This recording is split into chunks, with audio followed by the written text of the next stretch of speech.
Right together as they come down for the 8th pole. It is Pleasant Passage on the inside with a half-length lead over Free Look, and the two of them will fight it out to the finish. Pleasant Passage has been in front right from the start, and she is gonna win the Miss Grillo in front-running fashion. 3/4 in 1:11 and 4. Andiamo Forense challenged on the inside by Verifying, on the outside by Gulfport, and here comes Blazing Sevens out in the middle of the track as they come down for the 16th pole. Here is Blazing Sevens, Verifying is there, and Gulfport, but is Blazing Sevens to pull off the upset in the Grade 1 Champagne.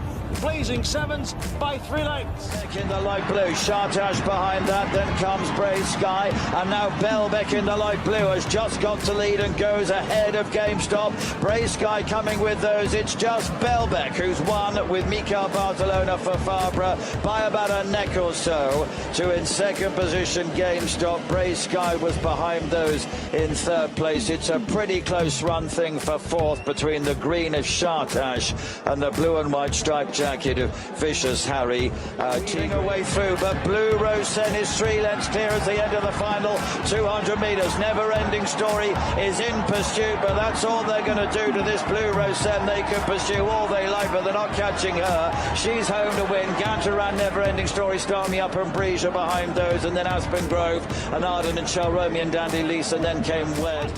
Chocolate Gelato has now taken the lead. You're My Girl is back running in second. Leave No Trace, looking to get off the inside, has now moved out with an 1/8 of a mile to the finish. It is Chocolate Gelato in front, You're My Girl in second, then Leave No Trace and American Rocket. The leader is Chocolate Gelato. You're My Girl trying to come back again on the inside as they come for the finish. It is Chocolate Gelato to win the Frisette by 3/4 of a length. She made her decisive move coming to the top of the stretch under jockey Rod Ortiz Jr.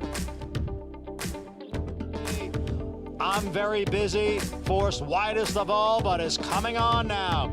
Major Dude challenged here by I'm Very Busy.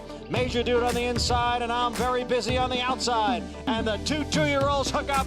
Now less than a 16th of the finish. It is Major Dude digging down. I'm Very Busy on the outside. A game victory by Major Dude in the Grade 2 Pilgrim. They're at the top of the stretch. Speedboat Beach is up to take the lead. At the rail, Helatic in second. 4 more lengths to Mas Rapido making a little bit of headway, but Speedboat Beach is too strong. Speedboat Beach wins the Speakeasy. Add myself to the stream at first. Okay, there we go. I clicked in. So everybody, all I gotta say is what a weekend of Win and You're in action. And that was just for the Future Stars Friday card, all those 2-year-olds. So yeah, I'm already tired, but you gotta buckle up, Buttercups, because we have opening weekend of the fall meet at Keeneland. The opening day card, that is Friday the 7th. It has some Win and You're in action there. We've got the Stoll Keenan Ogden Phoenix Stakes. That's a Win and You're in for the Cutter Racing Sprint. We've got the JP Morgan Chase Jessamine Stakes, Win and You're in for the Juvenile Fillies Turf. And then, of course, the Grade 1 Darley Alcibiades. We just got the past performances out. Those cards have been set. That card's been set, so you can check that out after you watch the show, of course. But one of the fillies who is looking to get her ticket punched to Future Stars Friday is Wonder Wheel. And I have the great pleasure of having Jonathan Green of DJ Stables with me to talk about their filly. Hey. Hey, thanks so much for having me. Well, thank you so much. Now, first of all, DJ Stable, it's you and it's your dad, Lenny, right? Yeah, so my dad, my mom and dad actually. So before I became general manager, my mom actually was a general manager for, she's almost 20 years. And Ren, you're from Michigan, right? Yes. Okay. So one of the very first stake races we ever ran in, my mom and the trainer's wife drove this colt named Oh My Papa to Hazel Park. Oh my gosh. For a Michigan bred race back in 1982. And he didn't win, but he was still named Michigan Bred of the Year. So, so it's nice from one Michigan bred to another. It's nice to know that you guys are still winning and racing. I love that. Oh my goodness. Well, I used to frequent the old DRC, Detroit Race Course. But yeah, I do love a Michigan bred. But speaking of, are you a Jersey bred? I am a Jersey bred, although I haven't seen any Jersey bred checks come in a while for breeding weight. So my racing days are obviously done. Oh, no. So not at all. I mean, it looks like you guys have had success and you're just rolling right now with so many different opportunities in different facets of the industry. And we're going to get more in depth with that as this discussion unfolds. But before I do, I really love the background story about you being 5 years old and you going into the track, Monmouth. You had a neighbor who had a $5,000 claimer in. Yeah, I mean, you did your research. The short story. The short story is my dad. Good. It's a little creeper, but I mean, I have to do. Right? Was that you in the car at the top of my driveway with the camera? Okay, I just wanted to make sure. Right, exactly. So the short story is my dad blew out his Achilles tendon playing tennis, and I was a young kid, and my dad was basically driving my mom crazy. So my mom said, look, every day I want you to take your dad in his wheelchair and just push him around the neighborhood, because she needed like 15 minutes apiece. So I would like push him around, and finally, like the third or fourth day, our neighbor came out and said, hey, if you guys aren't doing anything, I have a horse running at Monmouth Park, which is like down the road from us practically. And why don't you come with us? So we went, and like, you know, the horse was 3 to 5, and we got to the paddock, and Monmouth's paddock is beautiful. And, you know, there's a lot of pageantry, and of course the horse won. So we got to go to the winner's circle. And I remember driving home with my parents, and my dad was in the back seat, sprawled across the back seat because he was in a cast from his hip down to his ankle. And he said, man, did you have fun? And I was like, I got a hot dog. I got a $5 win ticket on the horse. I got to go to the winner's circle. I got the jockey goggles. Like, what would be bad about this, right? I was like, yeah, this was great. And he said, yeah, you know, and if that guy can do it, imagine what we could do. And that's how we started getting into racing. My dad spent the rest of the summer, because he's an accountant, CPA by trade. He spent the rest of the summer poring over the tax code and finding out all the advantages of owning racehorses and brood mares. And that's kind of what kicked us into gear and getting into the horse business. I love it. And I also really enjoy the anecdote about the fact you scheduled your college classes around racing. Yeah. I'm not proud to admit that, but I went to Lehigh University, which I am proud about. But part of the reason of going to Lehigh, I have to admit, was the fact that the basic cable there had something called phone bet access. And it wasn't that I was a big bettor. It was that if you opened an account, you actually got to watch all of the Keystone Philadelphia Park races. So I would schedule my classes from 8 to 12 in the morning, or from 5 to 8 at night. So that way I'd have all afternoon to kind of watch the races and see what was going on. Because this was all pre-satellite and pre-TVG and all that stuff. So that was the best way to get to watch our horses run, was, to schedule out the classes like that. Oh my gosh, that's just awesome. I mean, that's dedication, that's love. And I think you should be proud to admit it, because look at the success you've had. Going back, and I think it's from the same article, because it was an article that was previewing last year. You had Helium go to the Kentucky Derby, and hey, to finish 8th in the Kentucky Derby, no small feat. He was coming in off that win in the Tampa Bay Derby. We love Tampa Bay Downs, of course, right? Yeah. But yeah, and one of the things I thought was so interesting, though, is that the article discussed that you and your dad, actually in partnership with a pretty famous Duke player, had Song and a Prayer. Right. Yeah, it goes back that far. So Bobby Hurley got into the business, and again, my dad's accounting from the Green Group, has been a niche market of the horse industry for years and years and years. So when Bobby Hurley wanted to come into the horse business, he was introduced to us.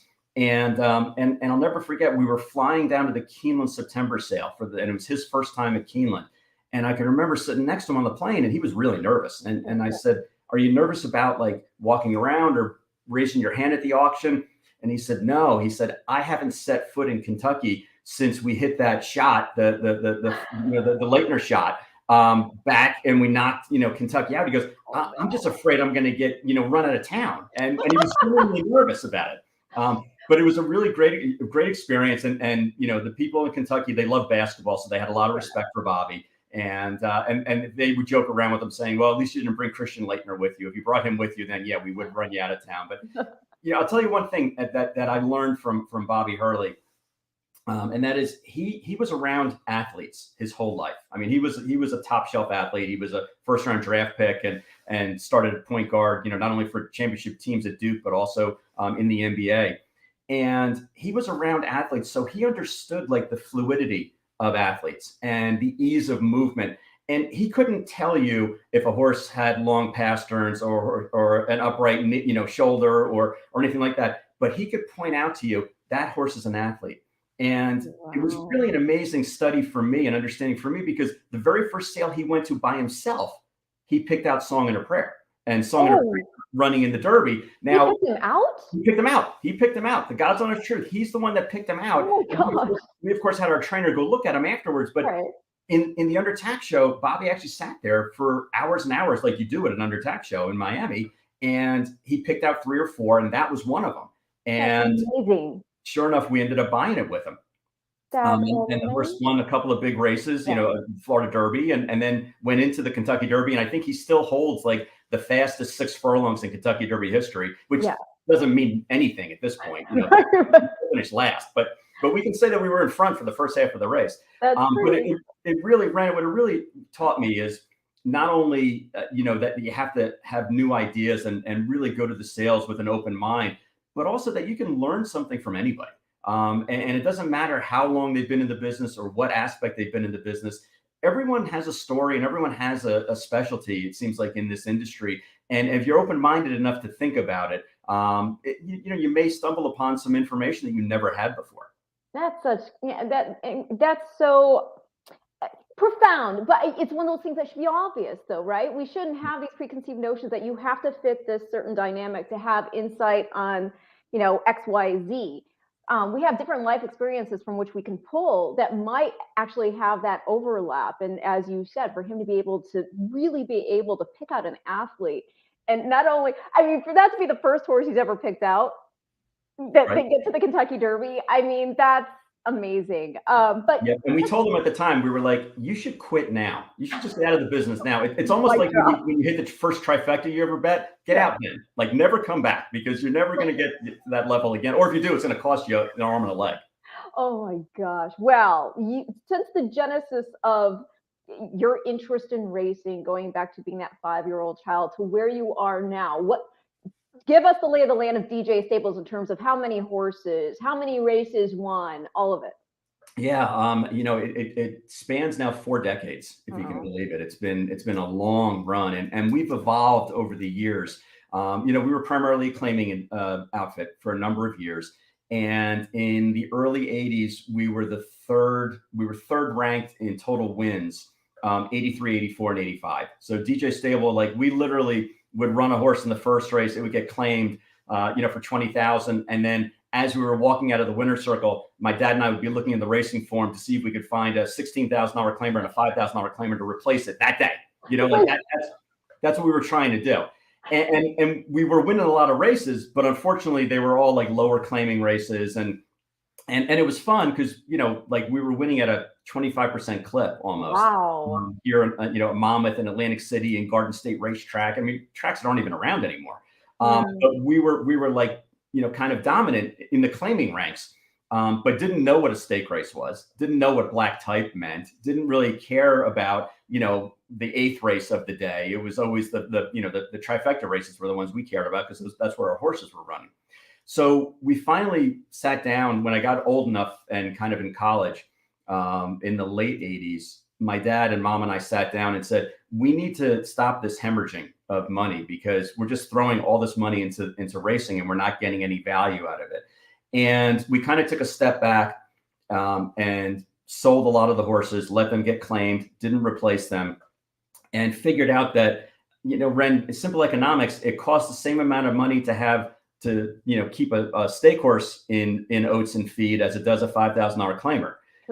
And if that's the case, your upside is so much better. So we started getting more involved with buying better bred horses, and horses that maybe had like a physical ailment, that the vet, would kind of fail it for a pinhooker, but for an end user like us for racing, if we did surgery or gave the horse time or did the right thing for the horse, we would have a better chance of succeeding. And that kind of put us on a different path of running in stake races and winning. And, we have almost 2,500 victories in our career, which is a lot. But it also means we have over 11,000 losses. So you have to learn from both. You got to learn from, from your mistakes and your losses as well.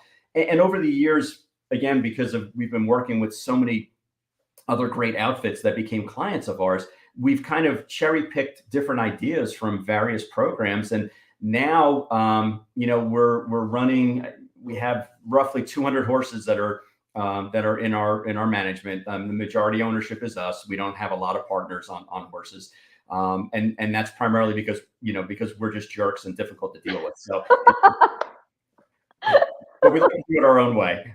We do have some great partners, like Cash is King. Chuck Zaki owned Jaywalk with us, and Chuck actually, literally this week, we bought another cross traffic filly together to kind of get the band back together, which is really cool. And we have a couple other smaller clients that we work with, but for the most part, we're putting the money up, we're doing the studies, we're doing the analytics, and through a lot of really good people like Mark Cassie, who trains for us, Bill Betts, who does a great job for us with a number of our mares. Jeff Hazlett at TaylorMade also has a number of mares. And Kim Valerio has been a real godsend as far as an agent, because she's not only given us a lot of insight on what she's been doing for the past 30 years in the business, but she's also given us this kind of entree to Europe. And we've been purchasing horses out of Europe and bringing them here to the States. And kind of learning how to do that as well. So we're constantly evolving. We're constantly trying new things and trying to be on the cusp of change as opposed to the followers, because it costs so much more money if you're trailing behind. No. And going back to talking about Kim, the other thing I love about her too is not only does she know her thoroughbreds inside and out, but she has that equestrian background that talking about knowing an athlete and understanding the fluidity and all of that. So is she at Tattersall's right now? No, she actually stayed home. When we ended up buying one horse over at Goff's, and we used an agent that she works with over there. But and that horse, it's a filly that's going to Donica O'Brien. Which is great. But she gave us that entire avenue of being able to talk to the O'Briens and being able to talk to MV Magner and being able to work with Ashford and Coolmore. And the fun thing about it is a lot of those guys are kind of outsiders also. Even though they've been in the business, they've had tremendous success and worldly acknowledgments. They're not Kentucky breds either. So we kind of have a kinship with them as far as we're all on the outside kind of looking in, to a lot of these farms and groups in Kentucky. So it's been a great marriage. I've learned a lot from them. We've bought and sold horses together with each other in partnership, and we've traded horses as well. But it's just given us a great opportunity and some insight into European racing, because I don't know about you, but I didn't really follow European racing that much until about 5-6 years ago. I did, only insofar as the great sires and the great winners of, the Epsom Derby. One of my favorite quotes being Tessio, that the thoroughbred is judged by the winning post of the Epsom Derby. Right. That type of fandom. But as far as the ins and the outs, the nuance of it, no, I mean, it was only really when you had to start paying attention, because Breeders' Cup inaugurated in '84, and you were getting all these really high class horses coming in for the world championships that and so that's my perspective from it. But we do have a few comments. I just want to make sure people know that I'm not ignoring. So John always starts woof woof from North Cal and one lazy dog. Hey there, John. And then Jay, hello, ladies and gents. Missed your early one. Oh, last week. It's okay, Jay. I had to go early last week because my friend Cherie DeVoe unfortunately had to get a root canal. Yeah, I remember that. So Ren, just to keep informed with that, I hurt my knee the other day playing pickleball, so I'm actually here with an ice pack also. It's not quite a root canal, but just to keep in theme of like, you bringing the infirmed over to the show. What is it? Can you tell me, actually, on a side note, what is the fascination? It feels like lately I never heard of pickleball in my life. Until about 2 months ago, because Scott Hazelton apparently is all into pickleball now, and he's trying to get Matt to play with him and some of the other guys. from FanDuel, and I have no reference to it. Right. It's kind of like if you played ping pong with human beings on a court, okay, or foosball with real humans on a court. It's kind of like that. So it's not tennis, but it kind of tennis-ish and foosball and ping pong. Yeah, it basically allows older guys like me to feel athletic again because you don't have a big court to cover, so you can really feel good about getting to every ball. Oh well, there you go. Well, yeah, I'm just worried that Matt will throw his back out, but yeah, I mean, if he wants to go play, I'm all for it. But yeah, it's just weird. I just feel like it's something I had never heard of, and now suddenly it's omnipresent. Yeah, it is all the time. And not that Matt needs this, but I lost 42 pounds playing pickleball for a year. Yeah, it was really, it's amazing. It's amazing. It's a great workout. So I know that's not what the show's about, but just as a reference for people, who want to get fit, it's a good cross reference because you use so many different, body parts and muscles. But can you bet on it? You will soon, believe me. Exactly, right? Believe me, you're going to be able to. Oh my gosh. Well, you mentioned cash is king. You mentioned cross traffic. So we, of course, have to mention the other filly you did mention already, Jaywalk. Because yes, you have won a Breeders' Cup race. You won it on the Future Stars Friday card, and you won it with this exceptional 2-year-old filly named Jaywalk. So let's go ahead. We're going to look at the replay, and you could take us through it. I mean, I love living vicariously through all of you who I have on my show, because while I grew up in the thoroughbred industry, never had a horse at this level. So it's fun for me to kind of, again, live through this. And let's see here. They actually, okay, this is interesting. So they've actually changed the StreamYard from last week in terms of how you show stuff. So, okay, I just needed to refamiliarize myself with where the actual tab to share my screen would be. So here it is, hopefully. Okay, good. So let's see. I'm just playing the right replay, and yes, this should be it right here. Yeah, and Ren, the thing that was interesting about this race is we were like 6-1. We weren't the favorite, which is amazing because it was a really tough field. I mean, you had Bellafina and Serengeti Empress, and just so many talented. I think from that race there were 4 Grade 1 winners that came out of that race. So for a Breeders' Cup Juvenile, that was a really impressive field overall. Our goal was to get in front and make them chase us. It was our first time going around 2 turns, so we wanted to make sure that we held the rail and that we had the shortest distance to the finish line. And that's exactly the way it played out. We wanted to get ahead of Serengeti Empress because we knew that in her races, if she was headed, she kind of spit the bit a little bit. And we definitely wanted to get the jump on Bellafina because we really thought that she was the horse to beat. And yeah, she was 9-5 in the race. So at this point, when they go sub 47, we were feeling a little nervous right here. But, I turned, John Service, who was training the horse, was standing right next to me. And I turned to him and he had such a calm, cool, look on his face. And after the race, I asked him why. And he said, because around this turn, Jaywalk's ears were like this. She was having fun. She wasn't, in the bridle and straining. She was like, this is fun. And sure enough, when we hit the gas here, she just started pulling away. And thankfully my parents were there and my sister was there and the whole family was there. And we actually got a chance to really enjoy it because here she's pulling away. And it wasn't like it was a nip and tuck race down the stretch. So we actually had time to kind of compose ourselves and really take it all in. And to this day, that is still, one of the top 2 races of the 13,000 that we've run in. Oh gosh. And she, of course, was named Eclipse Champion 2-year-old. There you all are in the winner's circle. Yep. Joelle Rosario was aboard. And, the thing also about this filly, she went into this race off the win in the Frizette. We just had the Frizette run this past Saturday.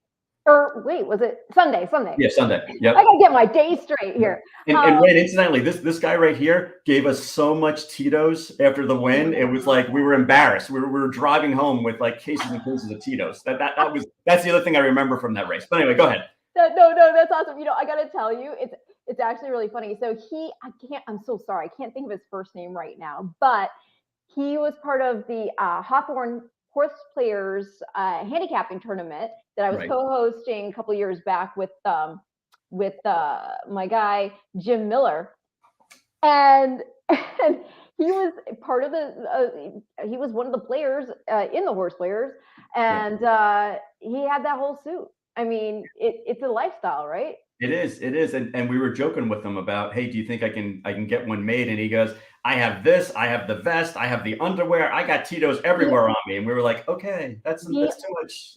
Underwear. That's what okay. He said. Well, you know what might be good if he doesn't have this yet for the cold weather. You know about this, I'm guessing. I mean, in the Michigan, growing up on a horse farm, you had to have a set of long johns. Right. Yep. Right. The thermal. Yep. Those are classier. Those are classier than I think what he was he was talking about. But anyway, yeah. In any case, it was cool. Now, of course, this year it's the NetJet Juvenile Fillies, and as we already discussed, you're going to be looking. Oh, actually, I should make mention Jaywalk, by the way. We talked about this before we went live with the show in Japan. So she was bred to Durmonte, and unfortunately, he passed. He had a colitis. And he passed in 2021, but he's the sire of like title holder and all that. She had a colt by him who went for over $2 million in Japan. Right. And it's amazing. We sold her privately to that farm in Japan, and to this day we're still not allowed to disclose the price. Oh, that's okay. Yeah, Jay, how's Jaywalk? And then we also have Lon. Where's Jaywalk now? Yeah. Yep. She's in Japan, and she's having a great life there. And every now and then the agent who was involved sends us photos of her, and this trophy behind me is actually her Eclipse trophy, because she was just such a talented filly and so beautiful, and you always say that after they win a big race. But I remember when we bought her, she was the highest priced cross traffic filly or cross traffic yearling ever sold, and to this day she's still being equated. What's that? 190,000 Keeneland yearling. Yeah, exactly. So, the whole reason why we got involved with Cash is King on that horse is we thought we were going to have to give, $250 for her. And, my dad and I were saying, I just can't give that much money for a cross traffic because he was unknown at that point. Right. And it was a tough sell. So Chuck said, you know what? I really love this filly also. Let's go for it. And that's how we ended up, buying that horse together. But no, Jaywalk is doing great. She's in great health. She loves being a mommy. And it was time. It was time for her to kind of retire and go. And as much as I would love to see her foals run here, she's getting treated like the queen and the champion that she should be over there. And I would think with her pedigree, she's super versatile for their breeding program.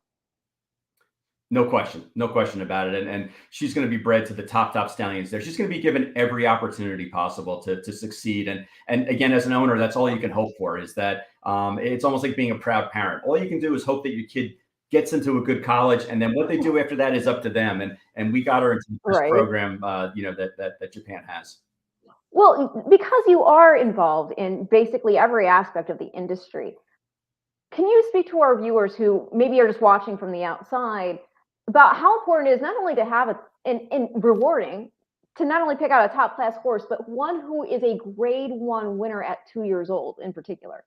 Yeah. And I think the statistics are less than 0.5% of all horses that are sold at auction become grade 1 winners at 2. I mean, it's really, really tough. And I'm not saying that to toot my horn. I'm saying that because it's that's why you have to really embrace the good ones, because you just don't know. And Ren, I remember watching one of your interviews with Tom Ryan a couple of years ago when you were talking about Justify. Yeah. And he said it very succinctly. And that is, the horse won all those races over 120 days. I'm, rounding up a little bit. I think it was 111. 111 days, 111 or 112, something like that. It was nuts. Yeah. It was nuts. And just set the world on fire from a racing standpoint. And then they retired him. And I would have retired him at the same time. I mean, it wasn't a question of should they or shouldn't they. But you're on this run. You're trying to find, you're chasing, lightning in a bottle. You're trying to find this great athlete. And then once you do, they have such a short shelf life that sometimes you forget about taking a step back and enjoying the process and enjoying the fact that you have this kind of horse. And because all we do is worry. Like every morning I wake up, I look at my phone, and I'm praying that I don't see a text from Mark Cassidy. It's not because I don't love the guy. It's because I know if I get a text from him before 6 a.m., there's something wrong. So that's the first thing I do before I even brush my teeth or even get out of bed is I look at my phone to see, well, I put on my glasses, but then I look at my phone to see, like, did I get a text from Cassie? Yeah. And once I know that I didn't, then you can like take a breath.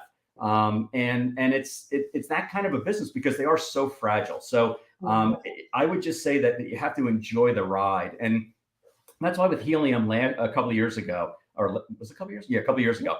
The TDN asked me to write a couple of articles the week, up to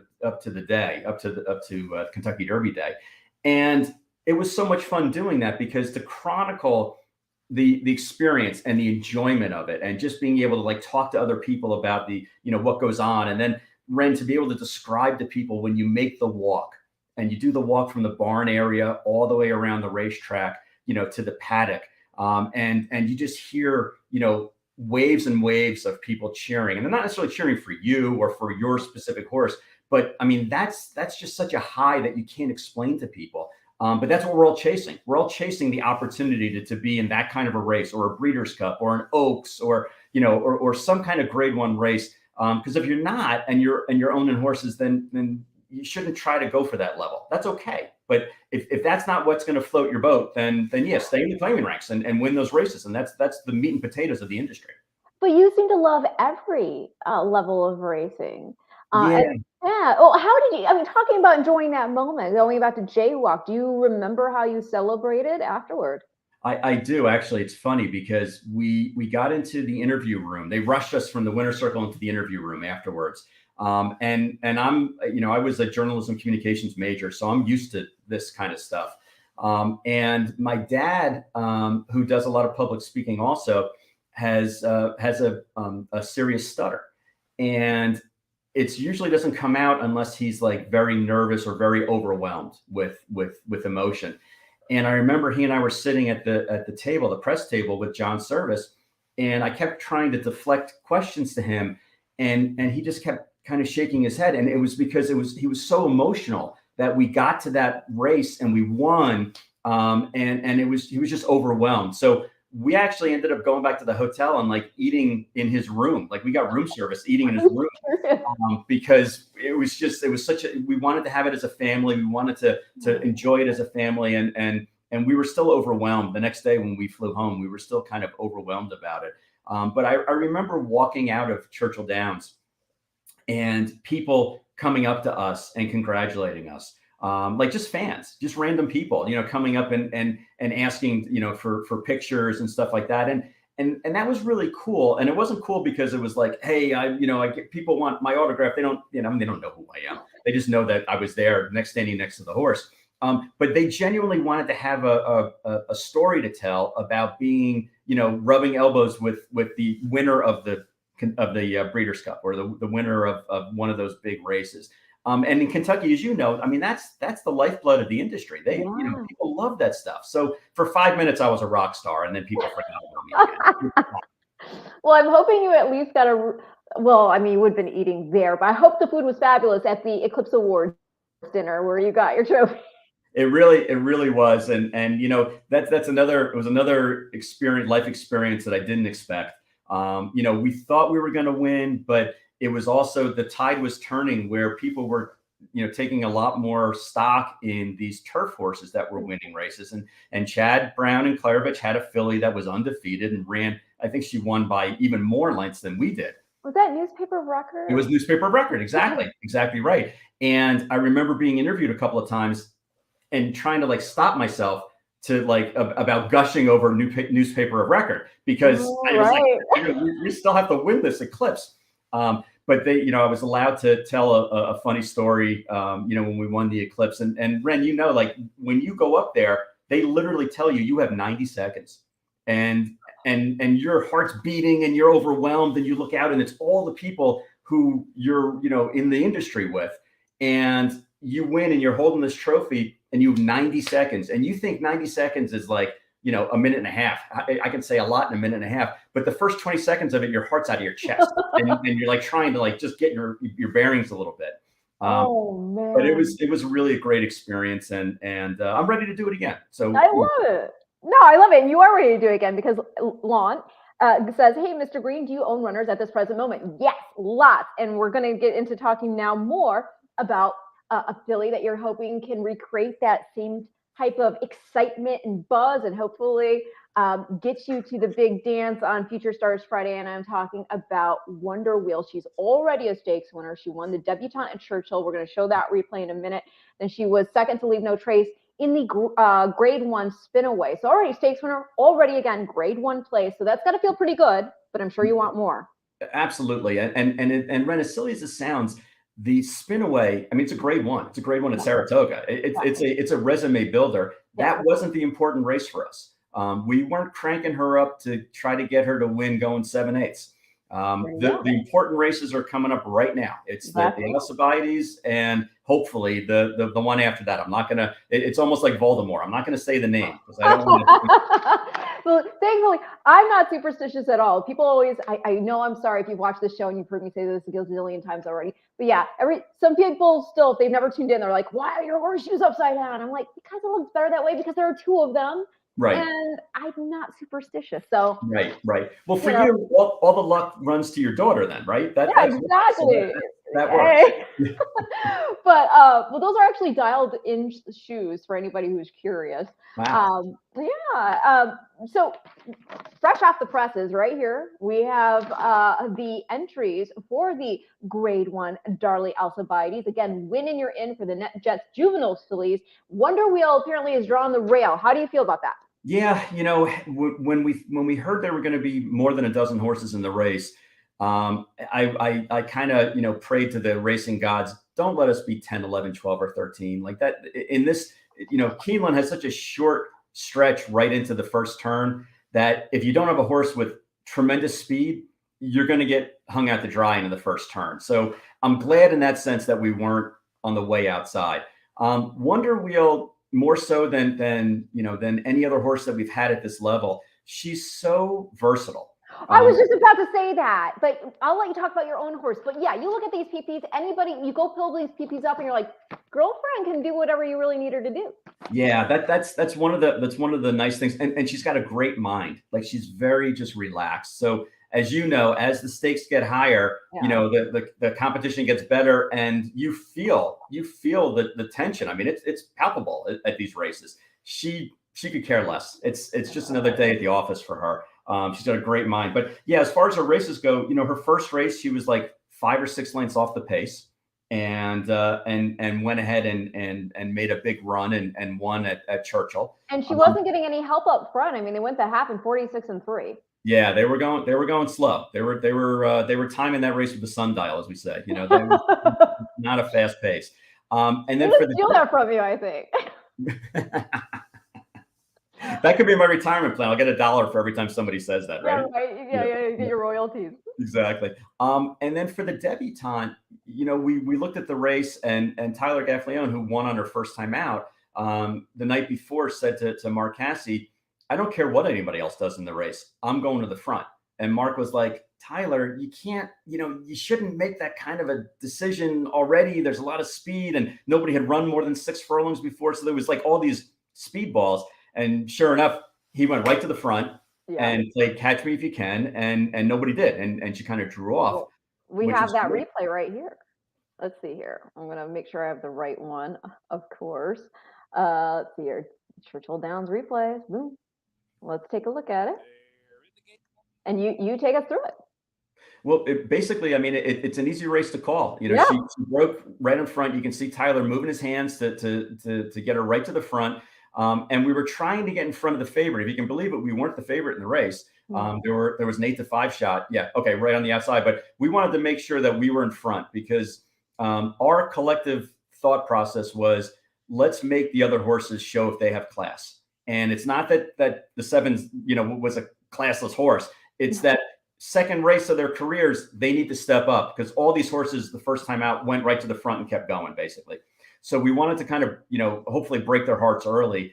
And, Tyler's sitting here and you look at her, you look at Wonder Wheel and you say, yeah, she's moving pretty good. She's got a nice pace to her, but they went 21-2. So, she really has such an easy, fluid motion of running. Bobby Hurley would love the way she runs.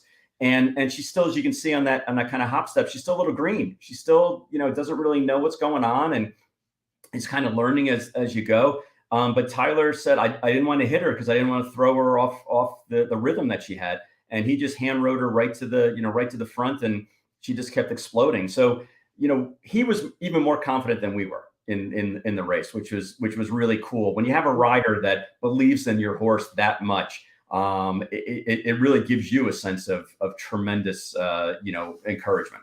I know. And she, as you were saying, I mean, she was in such a great rhythm. She went honestly throughout that entire race, and he wasn't even getting into her. And the other thing I will say, I've never seen her in person. I can only judge based on what I'm seeing in a replay. She looks so much bigger than those other fillies. Yeah, she's got some height to her, and again, she's an Into Mischief, and when you buy Into Mischiefs, and this is one of the things that I've learned just in looking at number of horses at all these sales. The Into Mischiefs, they come in all shapes and sizes. There are good ones that are 15-2. There are good ones that are 17 hands, and everywhere in between. So it's not like there are certain sires where you say, okay, if I don't see a gray Arrogate, then I'm not going to buy it. Some people believe that. Okay. There are some people that will only buy Munnings that are chestnut that have a white blaze. Okay. That's just what John Service for years. I would walk around the sales with him when we weren't buying horses for a lot of money. And he pulled out a mizzen mask colt, and we looked at it, and like 10 seconds into looking at him, he goes, "All right, I'm done." And I was trying to learn confirmation. And I said, "John, I kind of like that colt. Why'd you send him back so quickly?" He goes, "Because he's got horns. And the two other horses that I've trained that have horns were both stake winners. We're buying this horse." And like that, and sure enough, his name was Going Gray, and he won stakes for us. And the rest is it. But, some of it is nonsense, and some of it's, hokum, but some of it is trainers really believe some of this stuff. So, I was just gonna say, there used to be that saying about how many socks a horse has, right? There was a time people would not buy a horse with 4 white socks. 4 white socks, 4 white feet, and it's all that stuff. And you know what, that's why you have to come in with listening to everybody and then doing your own homework, because because some of it is BS, a lot of it's BS. But anyway, so we actually bought her. She was an RNA. Wonder Wheel was an RNA. And 275,000. So she was an RNA for 290. Oh gosh. And we went back a couple hours later, and it was during COVID. So actually, I was up here in Jersey, and we called Kim Valerio, who was down there representing us, and said, "Can you go back and look at that Into Mischief again?" And this filly, I mean, she's big and she's leggy, but she's offset. I mean, she's not perfect, and that's why a lot of people passed on her, because here's a filly that, from a pedigree standpoint, she's the first foal of a $900,000 graded stake winner. Who was second in the 2014 Frizette, and then she got third in the Breeders' Cup Juvenile Fillies. Yep, exactly. So I mean, a loaded pedigree, pedigree, and was hip 600. So she was still in the very early stages of the sale, but there were 30 other, I'm making it up, 30 or 40 other Into Mischiefs that were selling in book one. And some of them were better confirmation. I'm not gonna lie to you. That's why this filly could fall into our lap because of that. And not that 275,000 isn't a lot of money. It's a lot. Right. It's a lot of money. Yeah. But we actually went back afterwards and saw that she was an RNA and made an offer and bought her. Incidentally, that's also how we bought Coinage. Oh, really? The year before, also, who ran in the Breeders' Cup for us and won the With Anticipation, and he's been a fun horse for us to have. Also, he was a Tappet colt that was an RNA, and we went back to Becky Thomas, who was the consignor, and said, "We're interested in this colt, but we can't afford to buy the whole thing." And the Bromans, who were the breeders, actually stayed in for a leg on them, and we were able to get a deal done. So a lot of it, Ren, is you have to look at every opportunity. You have to be willing to be unique and a little bit different, and kind of think outside the box. But it's also, you have to trust some people. And in this business, it's hard to know who's wearing the white hat and who's wearing the black hat. That takes years and years of experience. But we've been able to formulate a team that we feel like are the right people and give us kind of honest assessments. And then because of the stuff that we do with them from a business standpoint, whether it's Nick Demerick or Barry Eisman, or in this case, Becky Thomas, they're all clients of ours. So we can get some honest answers from them because they know if they don't give us the honest answers, we're going to turn them into the IRS. So it's a great relationship. Nothing like being under threat. Exactly. Exactly. Well, sometimes you gotta pull out the Jersey mob, out of us. Well, the other thing I really like about this pedigree too is, not only was the mom successful at grade 1 level, even if just getting into the money there as a 2-year-old, but she was also second in the grade 1 Mother Goose and third in the Acorn. So you've got that going. The second dam, Passe by Dixie Union, she was unraced, but I find this very interesting. The second dam, again, that would be the maternal grandma, y'all. Half sister to multiple grade 3 winner, Social Queen. But Social Queen, why that's important to me is that Social Queen went on to produce grade 1 winning Millionaire, Force the Pass. So that's pretty cool. Yeah, and you notice that all of them are 2-turn kind of horses. Yeah. And that's what we were looking to do. Won the Belmont Derby Invitational. That's right. That's right. Exactly. And that's something for us that's really important. We're not looking to win races in May and June. And sometimes it happens. I mean, sometimes you get a precocious 2-year-old that is just better than everybody else. And that one is just winning races or ready to run early because they're so far ahead physically. But our goal is really to start winning races in the fall and in the wintertime. When the races start to go 2 turns and start to get classic distances. Because for our breeding program, what we really like to do is have these well-bred fillies, campaign them. The ones that are superstars like Jaywalk or Wonder Wheel, we'll go ahead and sell to the marketplace because we can't afford not to. I mean, it's just those people overspend for those kind of horses, and rightfully so. They're rare. They're rare commodities. But the other ones, we keep and we breed and kind of rotate back into the program. So and smart. And now after that debutante win, do you want to watch the spin-away replay or no? Do we just want to talk? No, I don't want to watch the spin-away. Okay, we don't want to watch the spin-away replay. But what was your impression of the race? And like you said, that wasn't the goal. So it wasn't. I mean, of course, it's nice to win a grade 1, but it wasn't. Yeah, that wasn't the end game. The end all be all. It wasn't the end all be all. And I know that sounds really silly when you talk about a grade 1. And honestly, that's what I was saying to people 2 days before the race, the day before the race. So it wasn't like, you didn't win, so you can say you don't care. We didn't tighten the screws for her for that race. We are, making sure that she's at the peak of her ability, hopefully for the Alcibiades and hopefully for the next race after that. But that being said, Leave No Trace ran a phenomenal race. Yeah. Phenomenal race. And Phil Serpy, again, who's another Jersey guy, did a great job of getting her ready and just beating us to the punch, quite frankly. Yeah, I mean, you can show the replay. I was only kidding. But basically, what happens is Leave No Trace actually beats us to the outside, and we're trailing her at that point, and we never catch up. And that's a tough thing to do. I'm also not convinced that we liked the Saratoga deep surface. Well, I noticed that she didn't change leads right away. And I think had she gotten her because she does look to me anyway from afar to be a bigger type filly. So not changing her leads right away, I think if she'd done it sooner, maybe she would have gotten herself into that rhythm that she had before. But again, this was another scenario where as Saratoga, I mean, it was 7 furlongs, but still this is a grade 1 and they went the half in 46-3.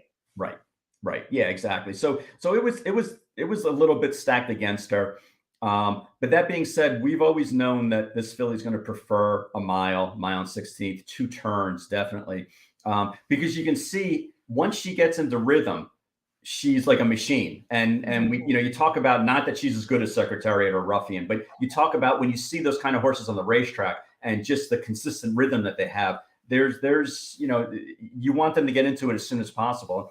And here she's making her move, but like I said, the horse already kind of Leave No Trace already beat us to the punch. And as you mentioned very astutely, she's not changing leads, and Tyler has to really throw her head almost to get right there to get her to change leads.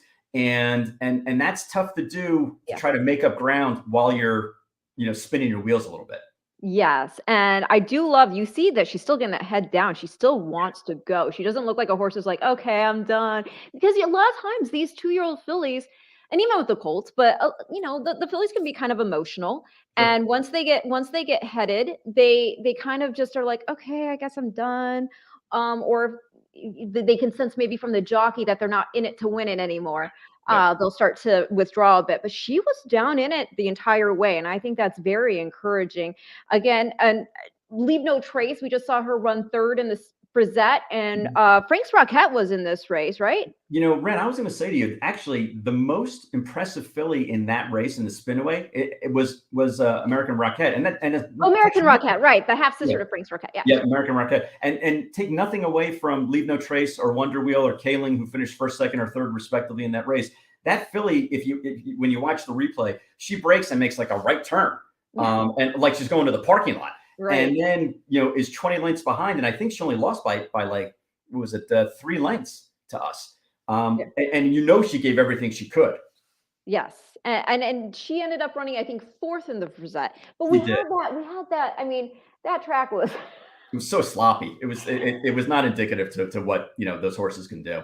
And it's really hard to gauge it because of that, right? And so now we're going to go forward. As you said, we're now going to go the mile of the 16th. We're going to go the 2 turns at Keeneland. You do have that shorter stretch, so you want to be on or near the lead when you're coming around that turn.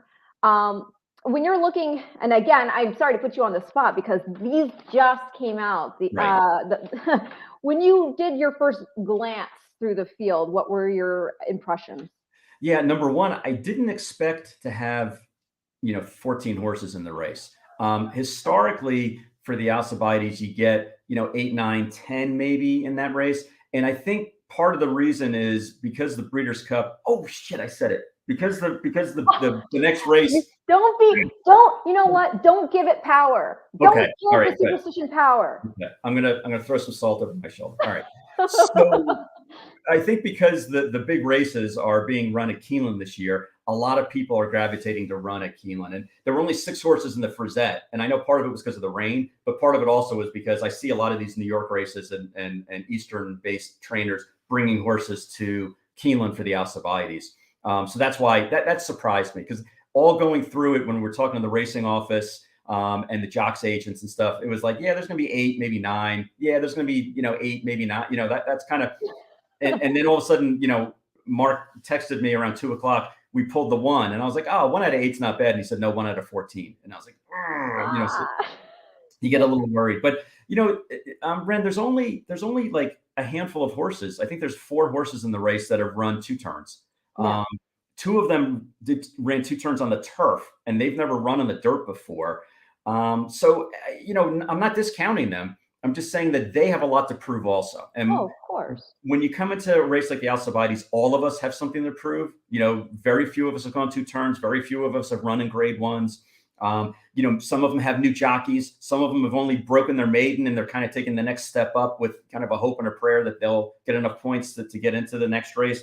But for the most part, I was pleased to see who was in the race. And I'm not saying that to be smug. I'm saying that because, I was concerned about a couple of horses that I thought may show up in this race that we just ran against. And neither of them did. And I was pleased. That's not to say that I would change places with anybody. I like our filly. I really like our filly. But there are some talented horses that are in the race, but they also have a lot to prove. Right, you got Fun and Feisty, who won the Pocahontas for Kenny McPeak. They're at Churchill Downs, going the mile of 16th. You've got Sabertop, who you beat in the debutante, soundly beat. And she's going to be stretching out around 2 turns for the first time. She's coming out of that spin away where she actually finished 5th that day to you guys, behind out of the same race to Leave No Trace, Wonder Wheel 2nd, Keeling. It's one of those situations where you do have the rail, but what we have seen from her again is that I feel like because she is so apparently smart, because for a horse to have that type of dynamic ability to either go or to relax and rate, it tells me there has to be some intelligence there. And you've also got Tyler Gaffalione, who's coming off that winning meet there at Churchill. Right. So hopefully the confidence is riding high. I think if he can just get her out and get her calm, get her in a good spot, the rail's not going to be as much as a problem as some people with other horses who may not have that type of versatility. Right.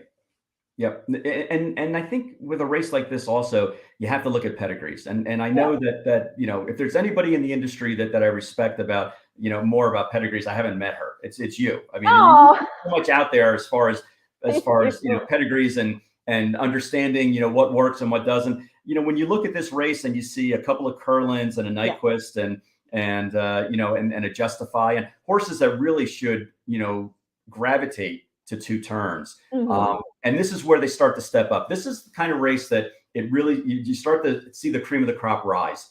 And it's not just because of the competition, but it's because that second turn is a big deal. It's a really big deal. So if you don't have the wherewithal genetically to be able to go a mile or or 8.5 furlongs, you really start to see it at this level.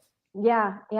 And I just feel like, again, part of what you also have to have in that equation beyond the genetics and sometimes beyond even the experience is you have to have what we saw there from her, and you have to have determination. You have to have guts. You have to be willing to persevere and go on with it.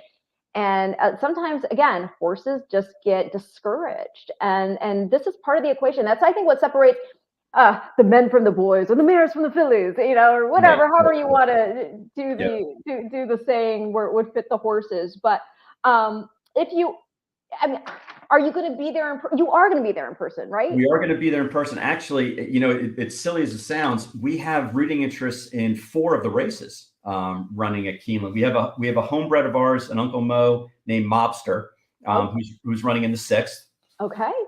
First time starter. Wait! Isn't that who's he by? I looked him up recently. And you know what? Everybody, full disclosure, and Jonathan can vouch for me. Right before we went on, my laptop where I have my extra notes and where I can look things up and have the DRF pulled up so I can look through all the races, it died. I thought you said that you were so hungover from the night before that you didn't have time to do any homework. No. Oh, okay. Are we going with the laptop dying? Yeah, the laptop died. Okay. And so, oh gosh. So I'm going to rely on Jonathan to take us through all the DJ stable interest on that opening day card there at Keeneland. Yeah, so Mobster's a homebred of ours, and Uncle Mo out of Meadow Breeze, who's a multiple stake producing Meadow Lake, which you don't see too many Meadow Lake mares around anymore. And he was actually going to run closing weekend at Churchill, but he pulled the 1 hole, and for a first time starter, we're really concerned about that. So we scratched him and ran him here, and now he's in the 3 hole, so it's a little bit better, but not much. So he'll run for the first time in the 6th. In the Phoenix, there's a colt named Sibelius, who is a not this time, and we own the half sister, who's a 2-year-old of ours named Goddess Pele, who's a West Coast. And Sibelius, I think, is going to be the favorite, if not the second choice. He ran a 106 buyer in the Light Diffuse a couple of weeks ago, and that's a win and you're in. And especially with you having a filly, that's the half. So we have a filly, it's a half. So we're like, hoping. Yeah, right.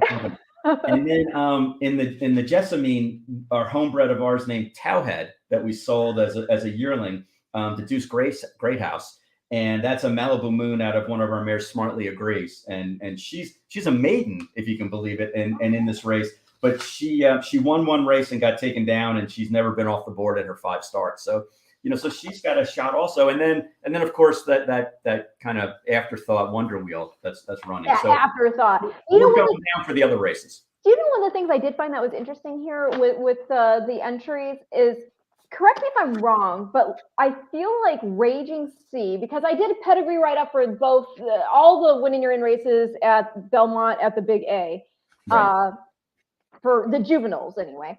And I remember writing about her, and I'm almost sure that then she was scratched, not out of the Frisette, but scratched out of the Miss Grillo.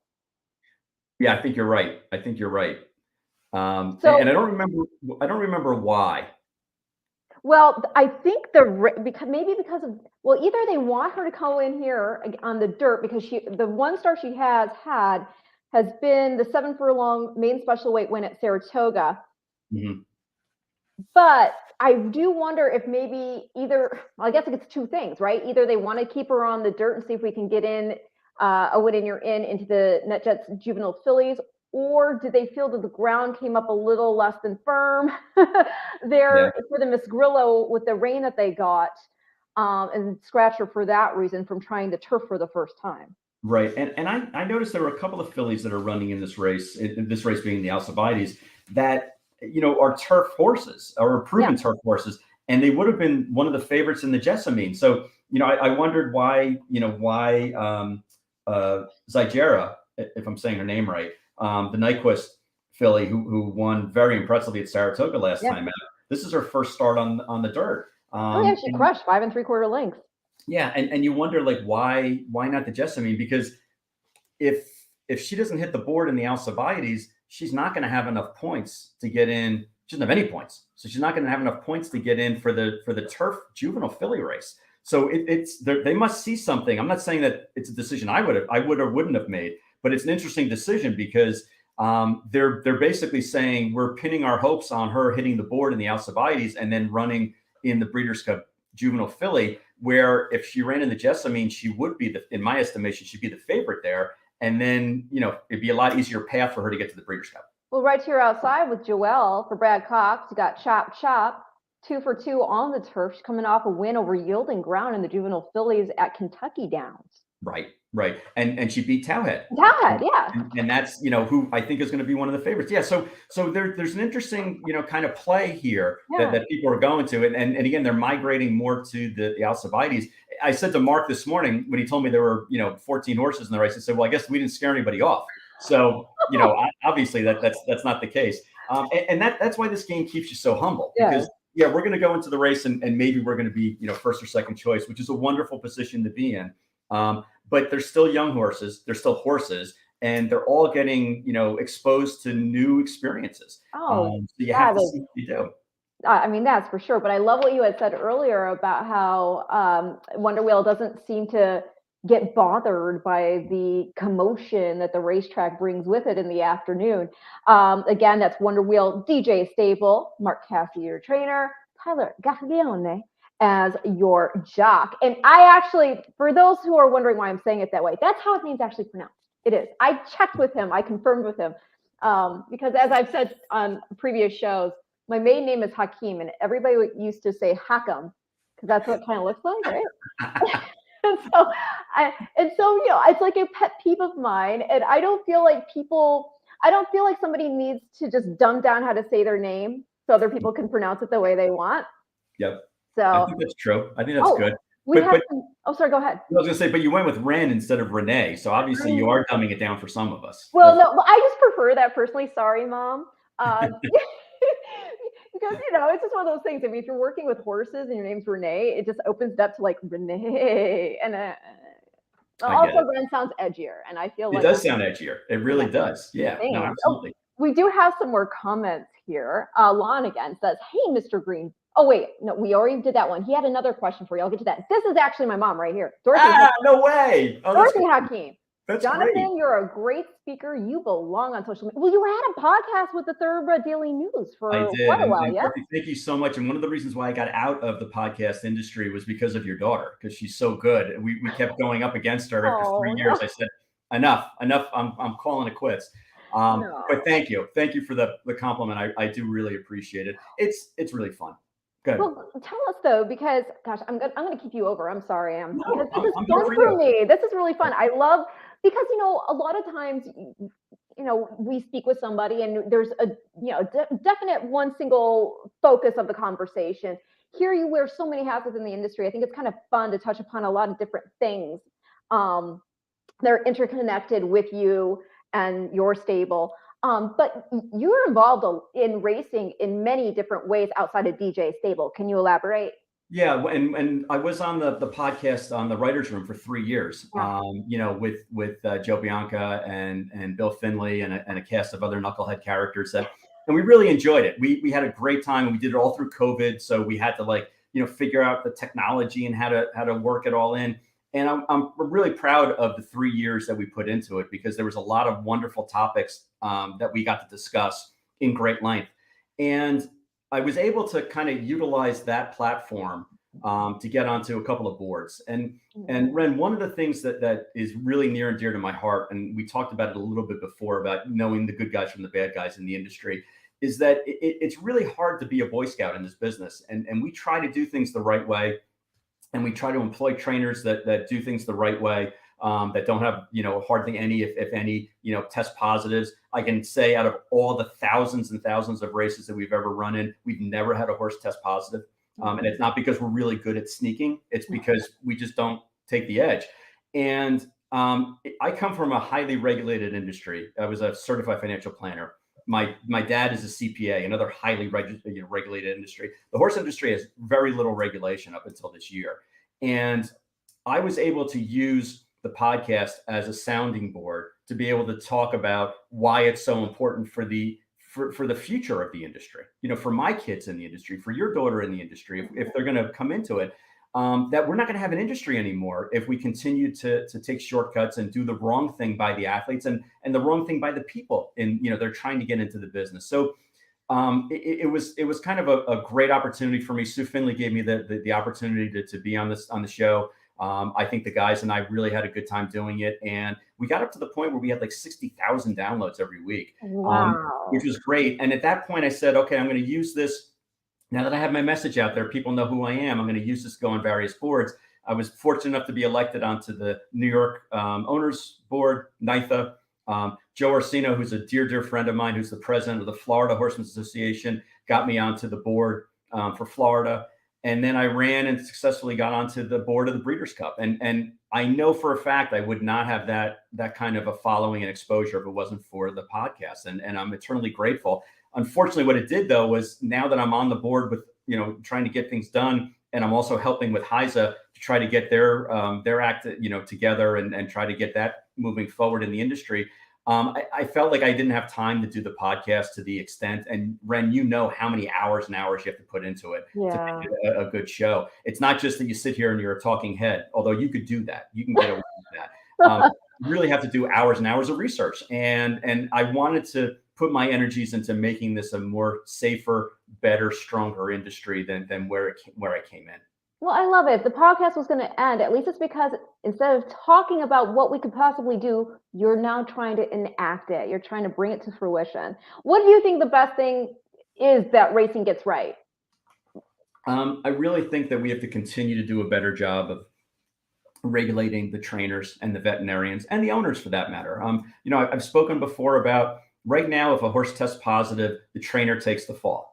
And the trainer has ultimate culpability. I mean, that's just that's part and parcel of being in that job, is that whatever happens, whether you implemented a decision or one of your staff or your veterinarian did, you're the one that's left holding the bag. I think that it needs to expand into ownership. And I'm an owner. And, the last thing I want to do is have a horse that wins, if it tests positive, lose the purse and then be fined and maybe even worse than that. But that's what it takes, because if you notice, there are a lot of owners that chase win percentage, and they're not as concerned about, the backgrounds of the trainers. They just want to win. And I get it. We all want to win. We all want to be standing in the winner's circle. We all want to make sure that our plans make sense and that we get the black type for our fillies. And that's the nature of the beast. But you get that return on investment. Exactly. But we try to do it. And again, we're not, the only Boy Scouts in the industry, but we try to do it the right way. We try to do it with the right people and employ the right people. And quite frankly, if one of my trainers comes up with a test positive and I've employed that person, I should have some culpability on that also. I should be fined or maybe even suspended, because a lot of these owners are so wealthy, a fine of $5,000 isn't going to matter to them. They're going to, say, who do I make the check out to? But if you say you're suspended, your horses can't run for the next 2 weeks, that's where it really starts to get, very expensive. Do you think it's a matter of, by employing that type of penalty against an owner, or is the hope that it incentivizes that owner to be more diligent in looking over the vet bill and looking over or being more hands-on with their horses and not just buying horses off to the trainer? Oh, we want to race. Yeah, I think it has more to do with accountability. I think that that when you buy a horse, you're buying that athlete for its career. Mm-hmm. And the message is twofold. One is, you have to do everything possible you can to make sure that horse has a safe opportunity to run and to compete. And if it's not healthy or it's injured, then it shouldn't be, I'm going to drop the horse into a claiming race and let somebody else worry about it, and then have that horse continue to race to the bottom until ultimately it can't run anymore. That's our responsibility as an owner, is when we put our hand up to bid on a horse, or when we sign the ticket to buy a horse, that we have the obligation to make sure that that horse has safe passage into its next career. And there are a lot of outspoken owners that talk about it. Maggie Moss talks about it all the time, and I know Jamie Roth talks about it as well. That it's not just we own the horse for its racing career. It's we own the horse until it's transitioned into its next career, and it's our responsibility to do that. I don't know if that was exactly the question you asked me, but that's why I think owners have to have more skin in the game, not just financially, because we all put a lot of money and risk into the game. But you have to understand that if you're employing people that aren't doing the right thing, whether it's a trainer at the racetrack or a consigner when you're selling your homebreds, or a pinhooker who's selling the horse to a 2-year-old, if they're not doing the right things by the athlete, then it not only hurts the horse, but it hurts the person that buys that horse that unwittingly doesn't know what's going on. And then they get out of the game because they don't have a chance to make it. And the industry's so hard anyway. Why stack the deck where these people aren't going to stay in? Well, you and your father are active in Aftercare, correct? I think that the Green Group is done a charity matching with like New Vocations and. Yep, exactly. Yeah, we did it last year, and we're doing it again this year. It's New Vocations' 30th anniversary, so we put up pledge. Yeah. So we put up $30,000 in a matching fund. And that, that information will be coming out soon. Anna Ford and her group. I love her. Phenomenal job. Yeah. Very, very, intelligent and conscious of the industry, and really take care of the horse. Because Ren, the last thing I want to have happen is, I get a phone call or a text from somebody saying, your horse is in the kill shelter. What are you going to do about it? And thankfully, it's only happened to us once, but once is too many times. And that's what really made me kind of sit up and take notice about, these horses it's not just if they're not fast, then we're going to get rid of them. They're living creatures. And I don't want to get on a soapbox, but basically you have to understand that, like, we're bringing them into this world. We're the ones that are breeding them. We're the ones that are caretaking for them. And just because they're not fast doesn't mean that they're not worth something. Oh, of course. So that's why we've tried to reinvent and repurpose some of these horses with Anna Ford and with other, with other charity groups to try to give these horses another chance and give them a purpose. Yeah, the facility there, by the way, is just absolutely gorgeous. The horses are super happy. And again, Anna is I consider her a dear friend, and she's wonderful. And I love that she built this with her mother. Yeah. Yeah, it was another family affair. I mean, it really is good. And I know I saw Anna for a minute at the sale with her daughter, Morgan, yes. Yeah. And literally we had just sold the horse for $1 million, and I was walking out, and the first person I saw was her. And I know, like, my head was just not there. And I kind of was looking very spacey at people as I'm walking out of the room, out of the auction stand. And she kind of grabs me and says, Jonathan, I want you to meet my daughter, Morgan. I think her daughter's name is, right? Yes.